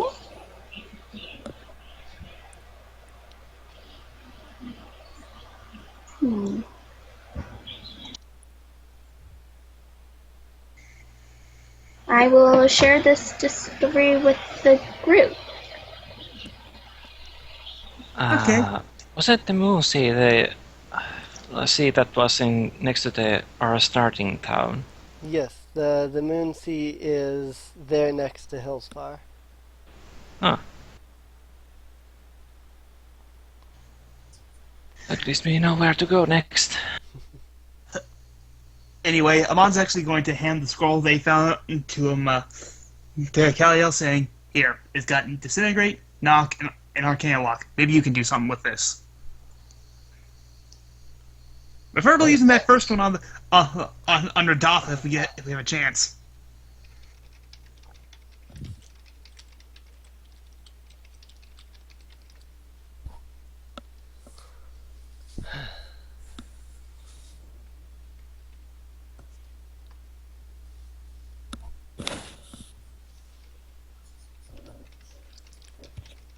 I cannot use Arcane Lock. But I can use the other two. Yeah, well, two out of three spells is better. Usable spells is better than none. So. Can anyone else use Arcane Lock?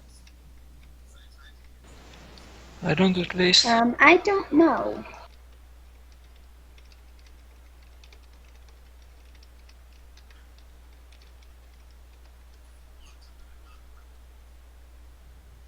Neither druids nor rangers can use it, so not.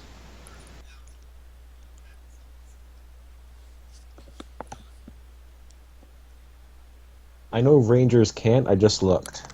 But I am not keeping track of everyone else's class. So I don't know. Right. Druids Need a wizard. cannot. Second level, let's see, wizards can. Warlocks cannot. Actually, yeah. Rangers can't.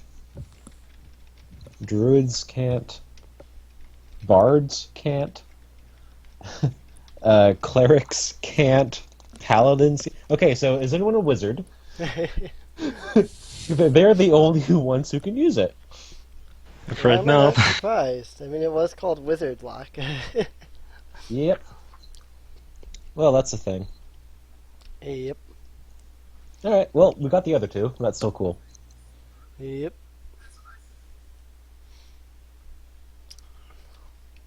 So, I'll write these out into the Skype call.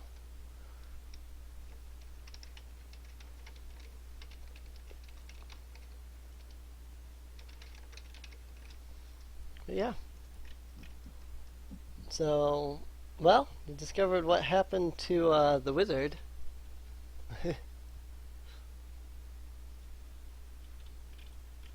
Out of curiosity, looking at the runes that he has on his clothes.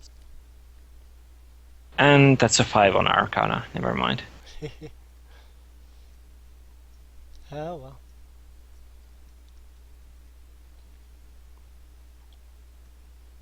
Well, I wonder what the other door went into. You could check.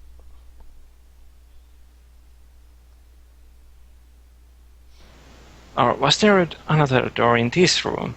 There is not another door in this room, but if you go back to the corridor, there is still another door that goes off to the west. Oh, it should have something the wizard owned. Possible. Maybe there's treasure or magic stuff or something. Or something that will kill us. Possible. Well, I'm leaving that to the people that usually open the doors.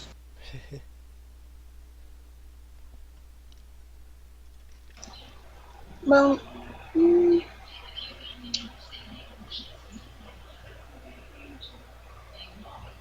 I'm not opposed to investigating the other room.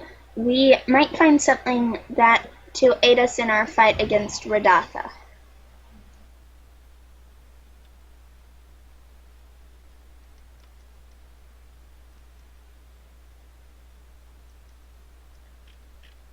Well, Aman, Edward, if you would.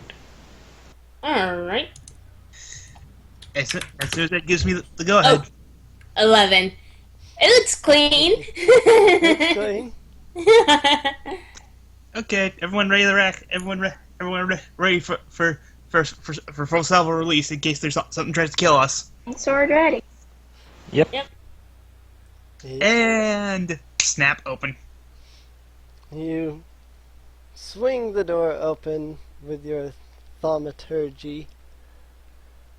Inside is a room that is nicely decorated in somber reds and blacks.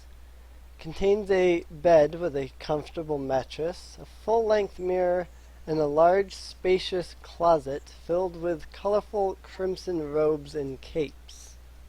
Okay, I'm just gonna say this right now. Despite what we may think about this guy for branding us, dude has good taste in decor.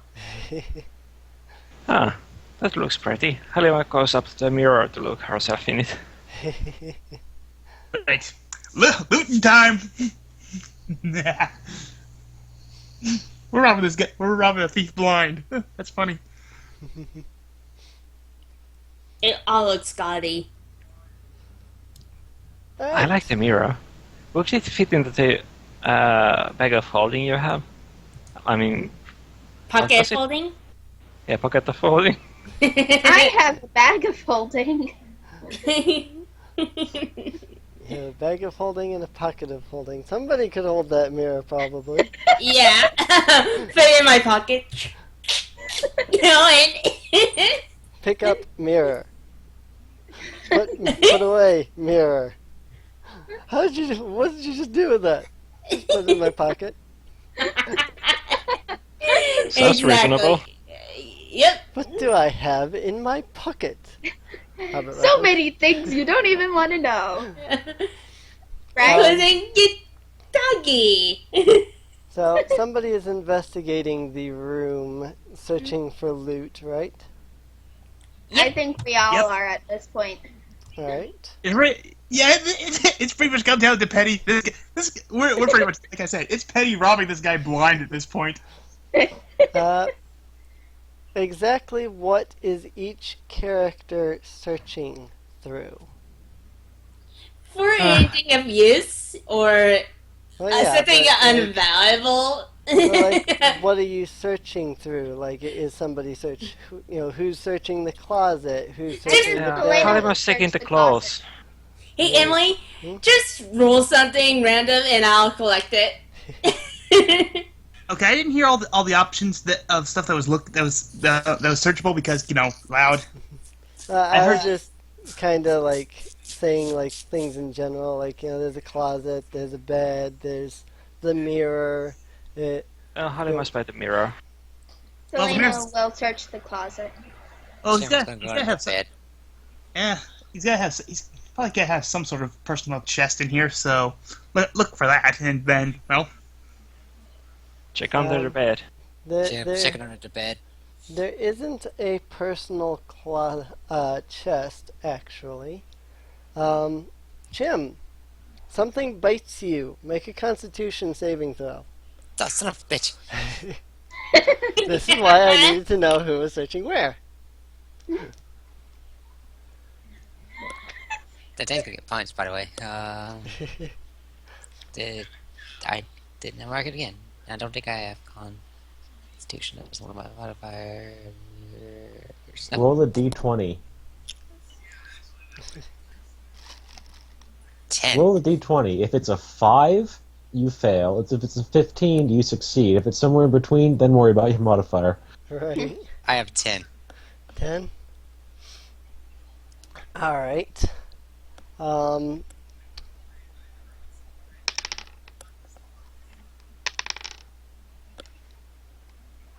Something bites you. You take 5 piercing damage and 5 poison damage. Oh dear. hell. Jim's going to grab that thing with her flaming fist. Come here, you fucker. You got 5 grab the cobra by the neck. Boom! Called it. Hey, she's going to squeeze while her hands are on fire. Jack in the ass. Alright. Yeah, it doesn't have that much health. I'll just let you just kill it when you do that. That's fine. You squeeze the life out of it. You squeeze and burn the life out of it. Yes, pretty much. Well, you can always eat it afterwards since you're cooking it. Right. Luke, I heard snake meat. I've heard snake meat is rather tasty. In fact, I've partaken in it a few times myself. Hold up, harvest some of that thing's poison before you eat it. That could be useful. Jim's going to look at. I'm not eating it. She's going to run to Marie at this point. All right, well, I'm gonna. You can Anyone take have a an bit. Does anyone have an extra vial that I can extract this thing's poison from? I think that's what I Marie's don't. doing. Marie's doing that. Don't worry about it. That's something Marie can do. Okay. While she's doing it, Marie's going to do a medicine check on Chim, because that's not good. Yeah, that would not be good. Oh, he's only poisoned. He'll be fine. That's not. It means two people will be going down, because Chim and Marie share HP. And Chim's already down to 10 HP. Oh. Yep. Constant poison damage doesn't seem to exist in 5th edition. But there is a poisoned stat, as soon as I can find it.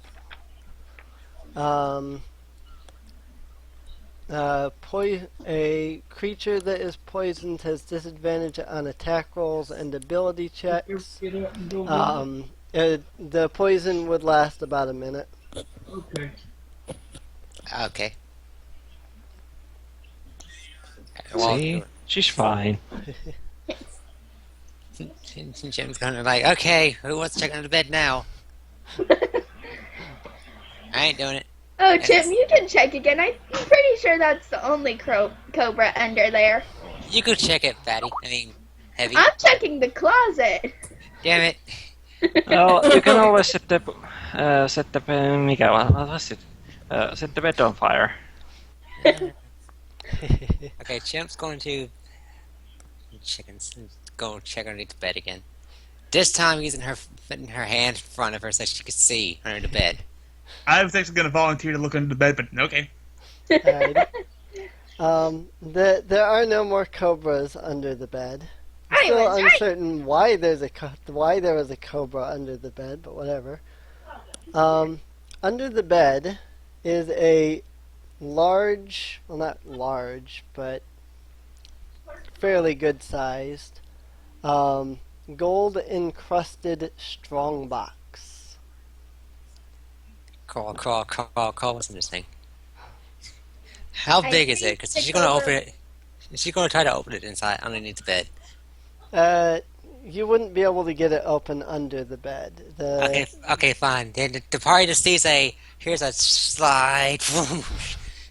Actually, there's like chunks that are under the bed. Yeah, this looks fun. Hallie gives Jim a crowbar. And Jim's going to prop it. You realize there's a very good chance that it's trapped with all sorts of bad things. You might not want to bring a crowbar to it right off the bat. Oh, Jim was going to jump on the crowbar too. This is a good point. Yeah. Let's do it. And you may want to check that thing for traps before Chim gets hurt again. I mean, there was a cobra. Okay. Let it rush. Check it for traps. Edward. Muted? Sorry, I was muted. 16. Alright. There is an explosive trap Ooh. on the strongbox. It is definitely a most volatile explosive trap. If someone were to just try to break it open, it would probably explode and deal a lot of damage to the entire room. Oh. Explosive thingy. I'm going to see if I can disarm it. Have the other rogue help. That way you have advantage. Okay. Let's see. I got these tools, so +3 to well, let's see. Slave hand. Okay, so it's 1d20 +9 +3. No, it's not a sleight of hand check. It's a dexterity check. Oh, Dex. You're using a Oh, tool. If you're proficient with the tool, then you add your proficiency bonus. oh, okay. Sorry. So it's the Well, same I'm going roll. to. Well, okay. I will keep the dice that I just rolled, and let's see. So it's shows up +3 +3 because my dexterity. So that is What is Thalia's proficiency bonus anyway? 25. 25? Yep. I had my dice roll was a 19, and I didn't want to lose that dice roll. Right. If she's only level 3, it'd probably be a 2.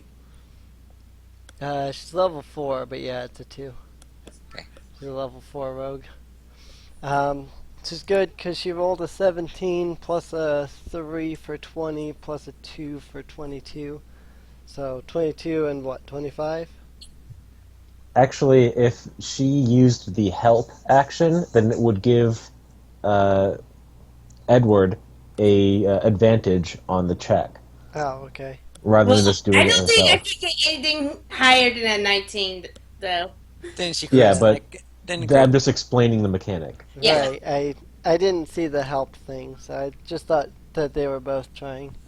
So yeah. So you attempt to disarm the trap. Looks disarmed. Okay, it seems the bomb is disarmed. Anyone want to try open it? Would you like? I Sure, would but- prefer it if you checked again for more traps. Just I'll in do an case. Arcana check. Jim's like already getting that crowbar ready. Yeah, I will take the crowbar away from Chim if I need to. That's I an have- 11 Arcana check. Does anyone else want to help with that? I rolled a 3, so Amon will lend his help to I'll I It's could like check it arcane for. arts to help. Yeah, I have- I think 13. I think he's just saying using the help thing so that he gets advantage. Ah, okay, yeah. Yeah, that's I rolled fine. a I 13. didn't know we could use Yeah. that. No, it's just he gets to roll again. That's all. Oh, So that you okay, have sure, to roll. helping. Yep. Help. Okay, Marie's gonna roll her own, Ashley, just because. Alright. I'm thinking, okay, well, 24. Marie's just saying, Chim, like, I want to open this already. Alrighty. Marie, there are all manner of explosive runes on the strongbox. Alright, well, Marie not really being that magically inclined, she's going to point at the mage people and go, there's a whole bunch of explosive runes on this thing. You just go, Chim, come on! Halima, why don't you dispel the explosive runes this time? Sorry? You do have the spell magic, right? By loads of explosive runes, what do you mean exactly? Are there more than one? But a single dispel magic spell would get rid of them. That's So what there's only one. There's only one casting of explosive runes on it. something like that. Yeah. Is exploding runes a spell? I've actually never heard of that. It's not a spell. There's another word for it. Cantrip? No, it's not a can. Hold on, let me think. I know it's in like, here. It's like a fireball, but it's, okay, I guess it'd be like a fire. I'm guessing something like a fireball that shoots out from the, thing, trap, whatever. Yeah, that's what I was essentially thinking of it as. I didn't know there was like an actual spell for that. There is a spell, and I'm trying to find it. I thought it was a 4th level spell, but I'm not seeing it in there. So it must be a 3rd level. And it's not actually called explosive runes. There's another word for it.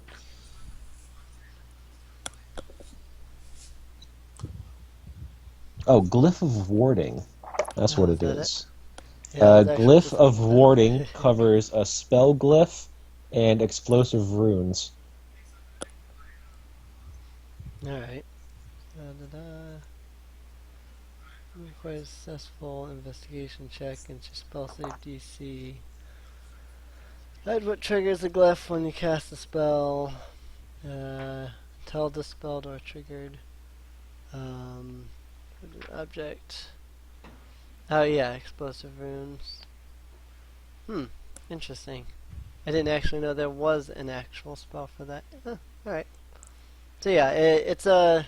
In that case, then, it would be a glyph of warding, specifically an explosive runes glyph of warding.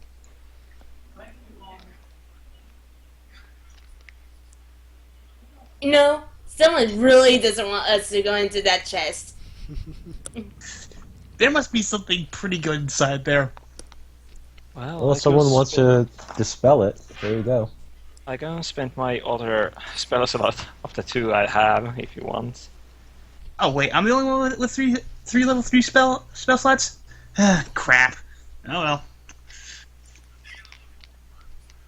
well. Technically you'd probably be the better. Yeah.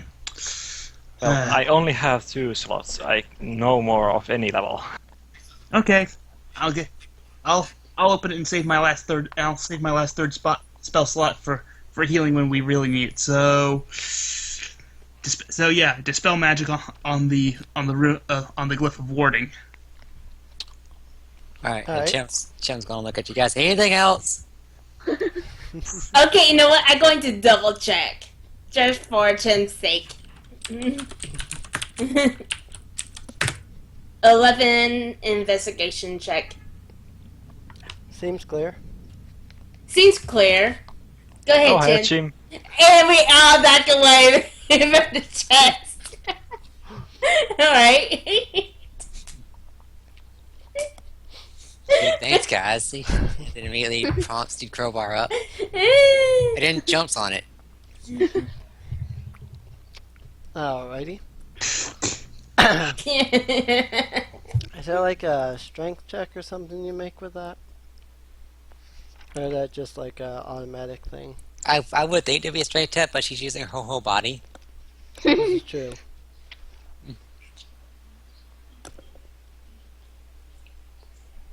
Using a crowbar grants advantage to strength checks where the crowbar's leverage can be applied. Alright, hold on. Yeah, Alright, that's just what it so says. 1, 12. 1 and 12. Jim jumps up and down on top of the crowbar. It won't open. Hold on, I have an idea. Helena walks to Jim and casts a guidance cantrip. Interesting taste in this. No, try again. sweet one, Mama. Try again. Alright. With 5. guidance, you get the bonus. Oh, so what does the guidance do? Sorry. What does the bonus for guidance? Just checking what the die was. It was 1d4, I think. It's tangy like that Yeah, you can add stir fry you 1d4 did into the the other roll. day. Add a, Somebody's mic. Oh, sorry. I can add a what to the dice? Guidance allows you to add 1d4 into the rolls you make. Okay, so for- I was gonna roll a d4 for 2. So that was 14? 7. That's And what? Would it be? Oh, a 7. Yeah. Like, Still doesn't open. Yeah, it looks like you'd have to. Looks like you make. You know, you could use the previous roll. And so it's 12 then, or 14. 14. Yeah, you could. Yeah, you could make that 14. It says you can roll the die before or after making the ability check. Okay, cool. Oh. So yeah, 14 then. So. And technically, I can use guidance too to add another d4 if you want me to. So 14 to open the thing. You don't need another guidance. A 14 does, in fact, bust open the lock on the strongbox. Hooray! No, check what is in. What is in it? What's in the Jim's gonna box? check what Jim's gonna check because apparently she's the only one there. And we're gonna scoot it away. Alright. Halimeister, since she was casting the guidance. So, Okay, I'll touch let us hear. thing. Chim, inside of the strong box are two items. One, a large diamond worth about 500 gold pieces. And the second one is a long stick.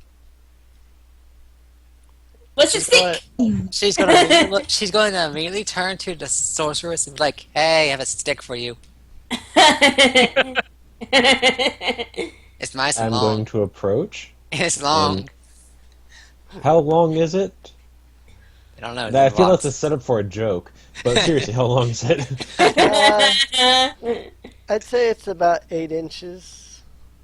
That's not long. I know, right? That's a wand. I'm gonna do an Arcana check. I think that's a stick for you. 16. 16. Wrote the same. Looking over the stick, the 8-inch stick, you notice a few runes. No, actually, you notice a rune. I think I have this.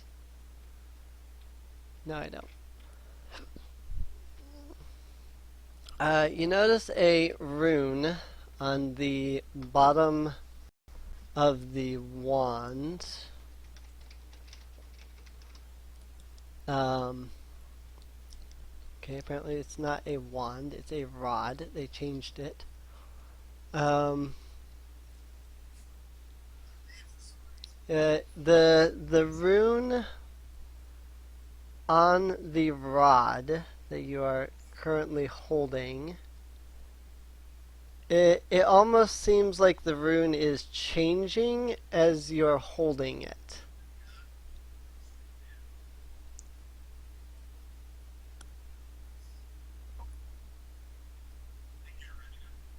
I'm going to point to the bed, which is probably in tatters by now, and I'm going to try to cast Ray of Frost using the rod. Alright. I want you to roll me essentially a D100. Alright, I could do that.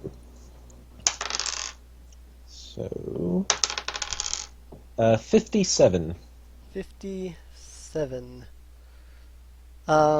You aim the rod at the bed, and a 15-foot sphere of darkness comes out from the end of the wand, centered in the spot that you're aiming at. Hello, that's a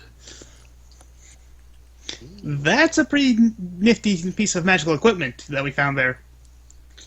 What was that again? A sphere of darkness? Basically a darkness spell, 15-foot radius, came out of the wand. That's useful. Halima's going to take a look at the... Did I get any Diamond, weird meanwhile. sensations from that? Because that wasn't what was supposed to happen. That bed should have been frozen. Not darkness, did it? Oh, hey, standard darkness is 15 foot. Oh wait, it's 15-foot radius. It's actually, the thing I was reading said diameter. Whatever. Yeah, so the entire room is in Yeah, darkness. Essentially, the entire room is now filled with darkness because it's a 15-foot radius, not diameter. Sorry about that. That's right. You got an odd sensation, as if the rod you are holding, decided to do that by itself. Okay, I kind of figured that, since it did it without me telling it to. I would imagine it would do it by itself. Because I'm not concentrating on it, would it only last for a few seconds and then go away?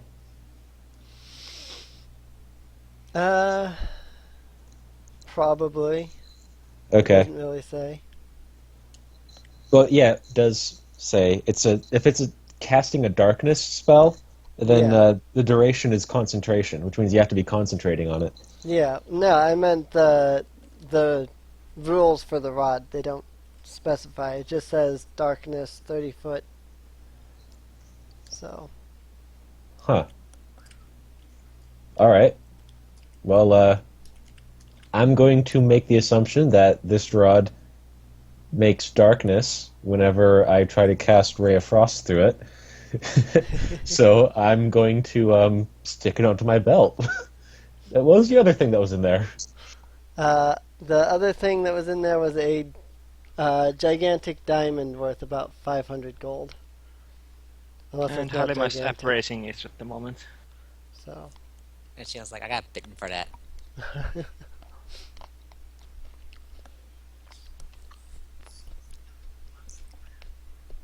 Well, it's a pretty expensive diamond at least. Of course. Yeah. Well, we got a fancy rock and a fancy rod. Well, at least the chick's happy. All right.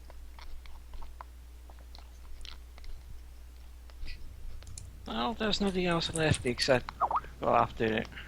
What was his name? I forgot it again. The rogue. Radamath? Or Who what? the leader of the Red Guard. Radatha? Yeah. All that's left is to kill him.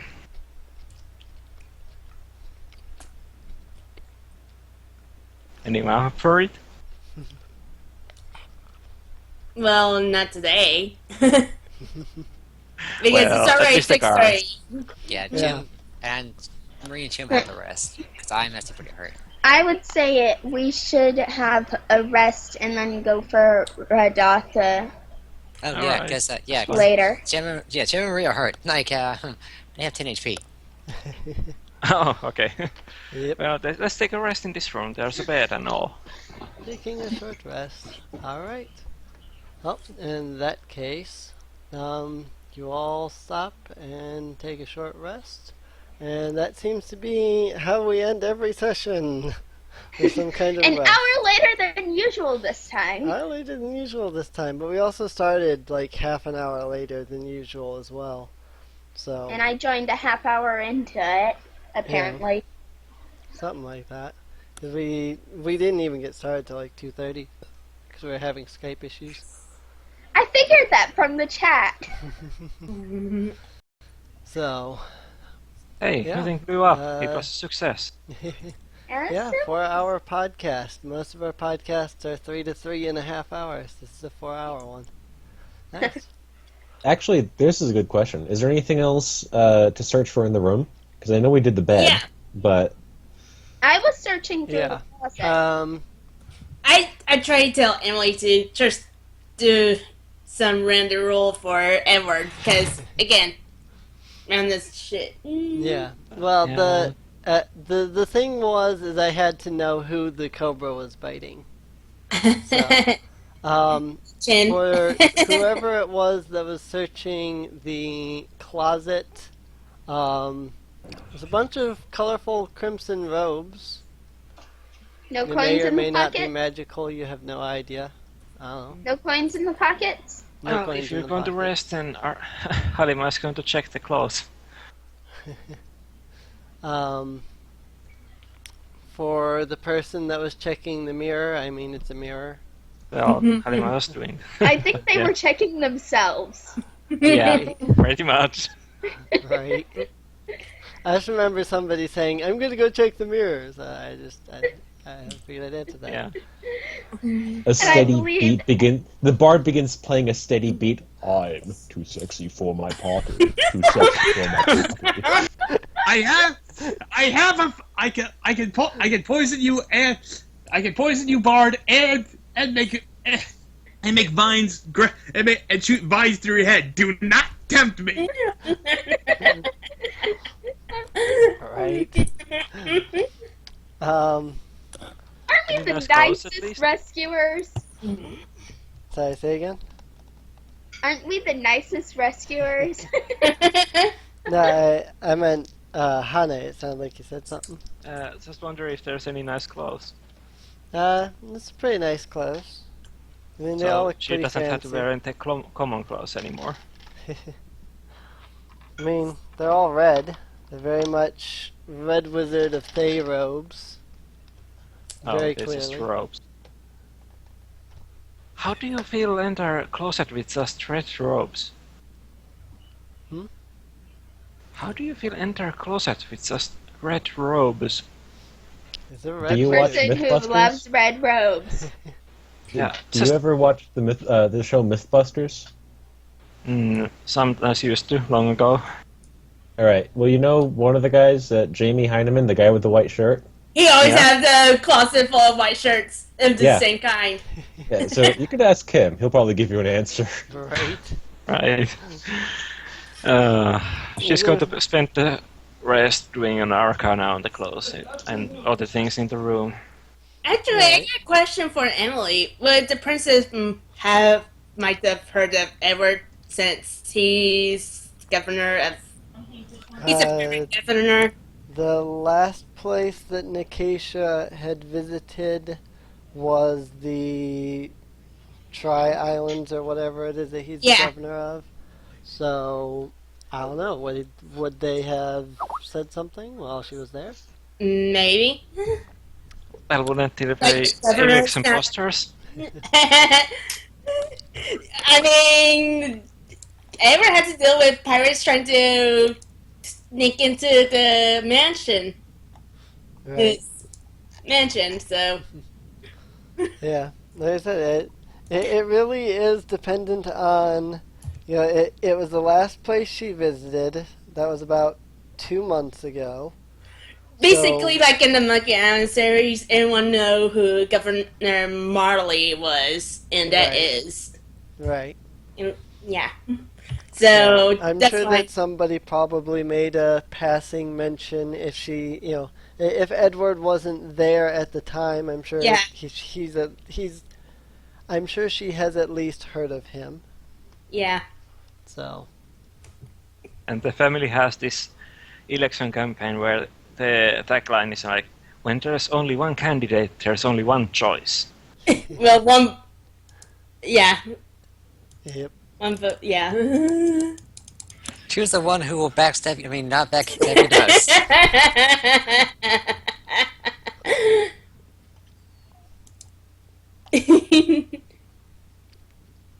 But yeah, that's one of the things I love about the series. Yep. So, with that said, I do believe that is it for today's session. So thank you all for turning out and playing, especially the two that we weren't sure of being here, managing to show up after all. That was pretty cool. Yay! It's only because Thank you for we got hosting. done early. Yeah. And see, we were planning on the church event lasting until 4. It got done at 3. So yeah.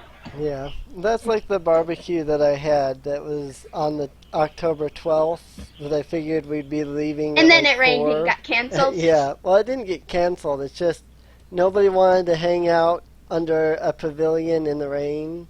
The only dry spot. Nobody wanted to do that. So we all went out, we ate, and then everybody left. Because it really wasn't anything to do other than stand around and chat, and nobody ever does that. So, I mean, at that point, they all they my came, mom they does. ate. Well, yeah. My mom does that a lot. My mom does that a lot. We have to drag her out of church in order to get her to go home. Well, that's one reason why my mom does the snacks after church, right. so we don't drag her out. So Or at anyway, least so I don't drag her out on the few days I do go. right. Anyway, like I said, I believe that is it. So thank you all for playing. Hopefully this campaign is getting better as we're going along. It definitely feels less railroady, at least to me. I mean, you've had a lot of choices of where to go and whatnot. And once you get out of the Fire Knives place, it's open world and you'll be able to choose the exact next location to go. I mean, you can literally go anywhere in the Dalelands once you get out of Tilverton. So there's something Ah. for every area that you guys are going to go. So, Well, we have a quest of 3 items to get. yep, that you do. I'm completely on. Anyway, how big is the golden chest? The strongbox. Yeah, that one. Probably no more than a few inches tall at most. I mean, it just had a stick and a diamond in it. I wonder because I would like to take it with me. So it's big enough that it can fit pretty snugly underneath the bed. Beyond that, it's not really that big. So Okay, taking it into the backpack. Is Yeah. there a weight to it? Hmm? How much does it weigh? I have no idea. Probably not Oh, enough make a to guess. matter. Yeah, probably not enough to matter. I'd say because it's golden encrusted, I'd say maybe the weight of like an iron bar or something. I mean, I'm sure that there's like a bar of iron or something. Just use that as the weight. Because, I mean, it's encrusted with gold, but that's not like, it's not made of gold or anything. So it's not going to weigh like a gold bar, which would be like 50 pounds. It's probably a few pounds. Yeah. I'd say probably 4 or 5 pounds at the absolute most. Okay, that's fine. So, yeah. I'll figure it out by next time if I remember. Okay. So, Oh. oh, I guess that just gives you 1 pound of whatever. Yeah. And That's, while everyone else is resting, then Halima is going around with her, unseen servant and cleaning up the place. Alrighty. Yeah, and of course, like mentioned last time, I'm gonna get one of my level 3 spell slots back because I had to burn two of them to get past doors and that lock. So yay. Yep, that's fine. I had there was like an iron bar in here somewhere, but I can't find it. So, Oh well. oh well. Anyway, I should probably end the podcast since we're just kind of chatting at this point. So, thank you everybody for coming out and playing. Thank you everybody who came out and watched. And we will see everybody, unless something happens and we can't do it next week, I'll see everybody next week. So, Until we meet again. Farewell. Thank you for the game. bye-bye. Bye.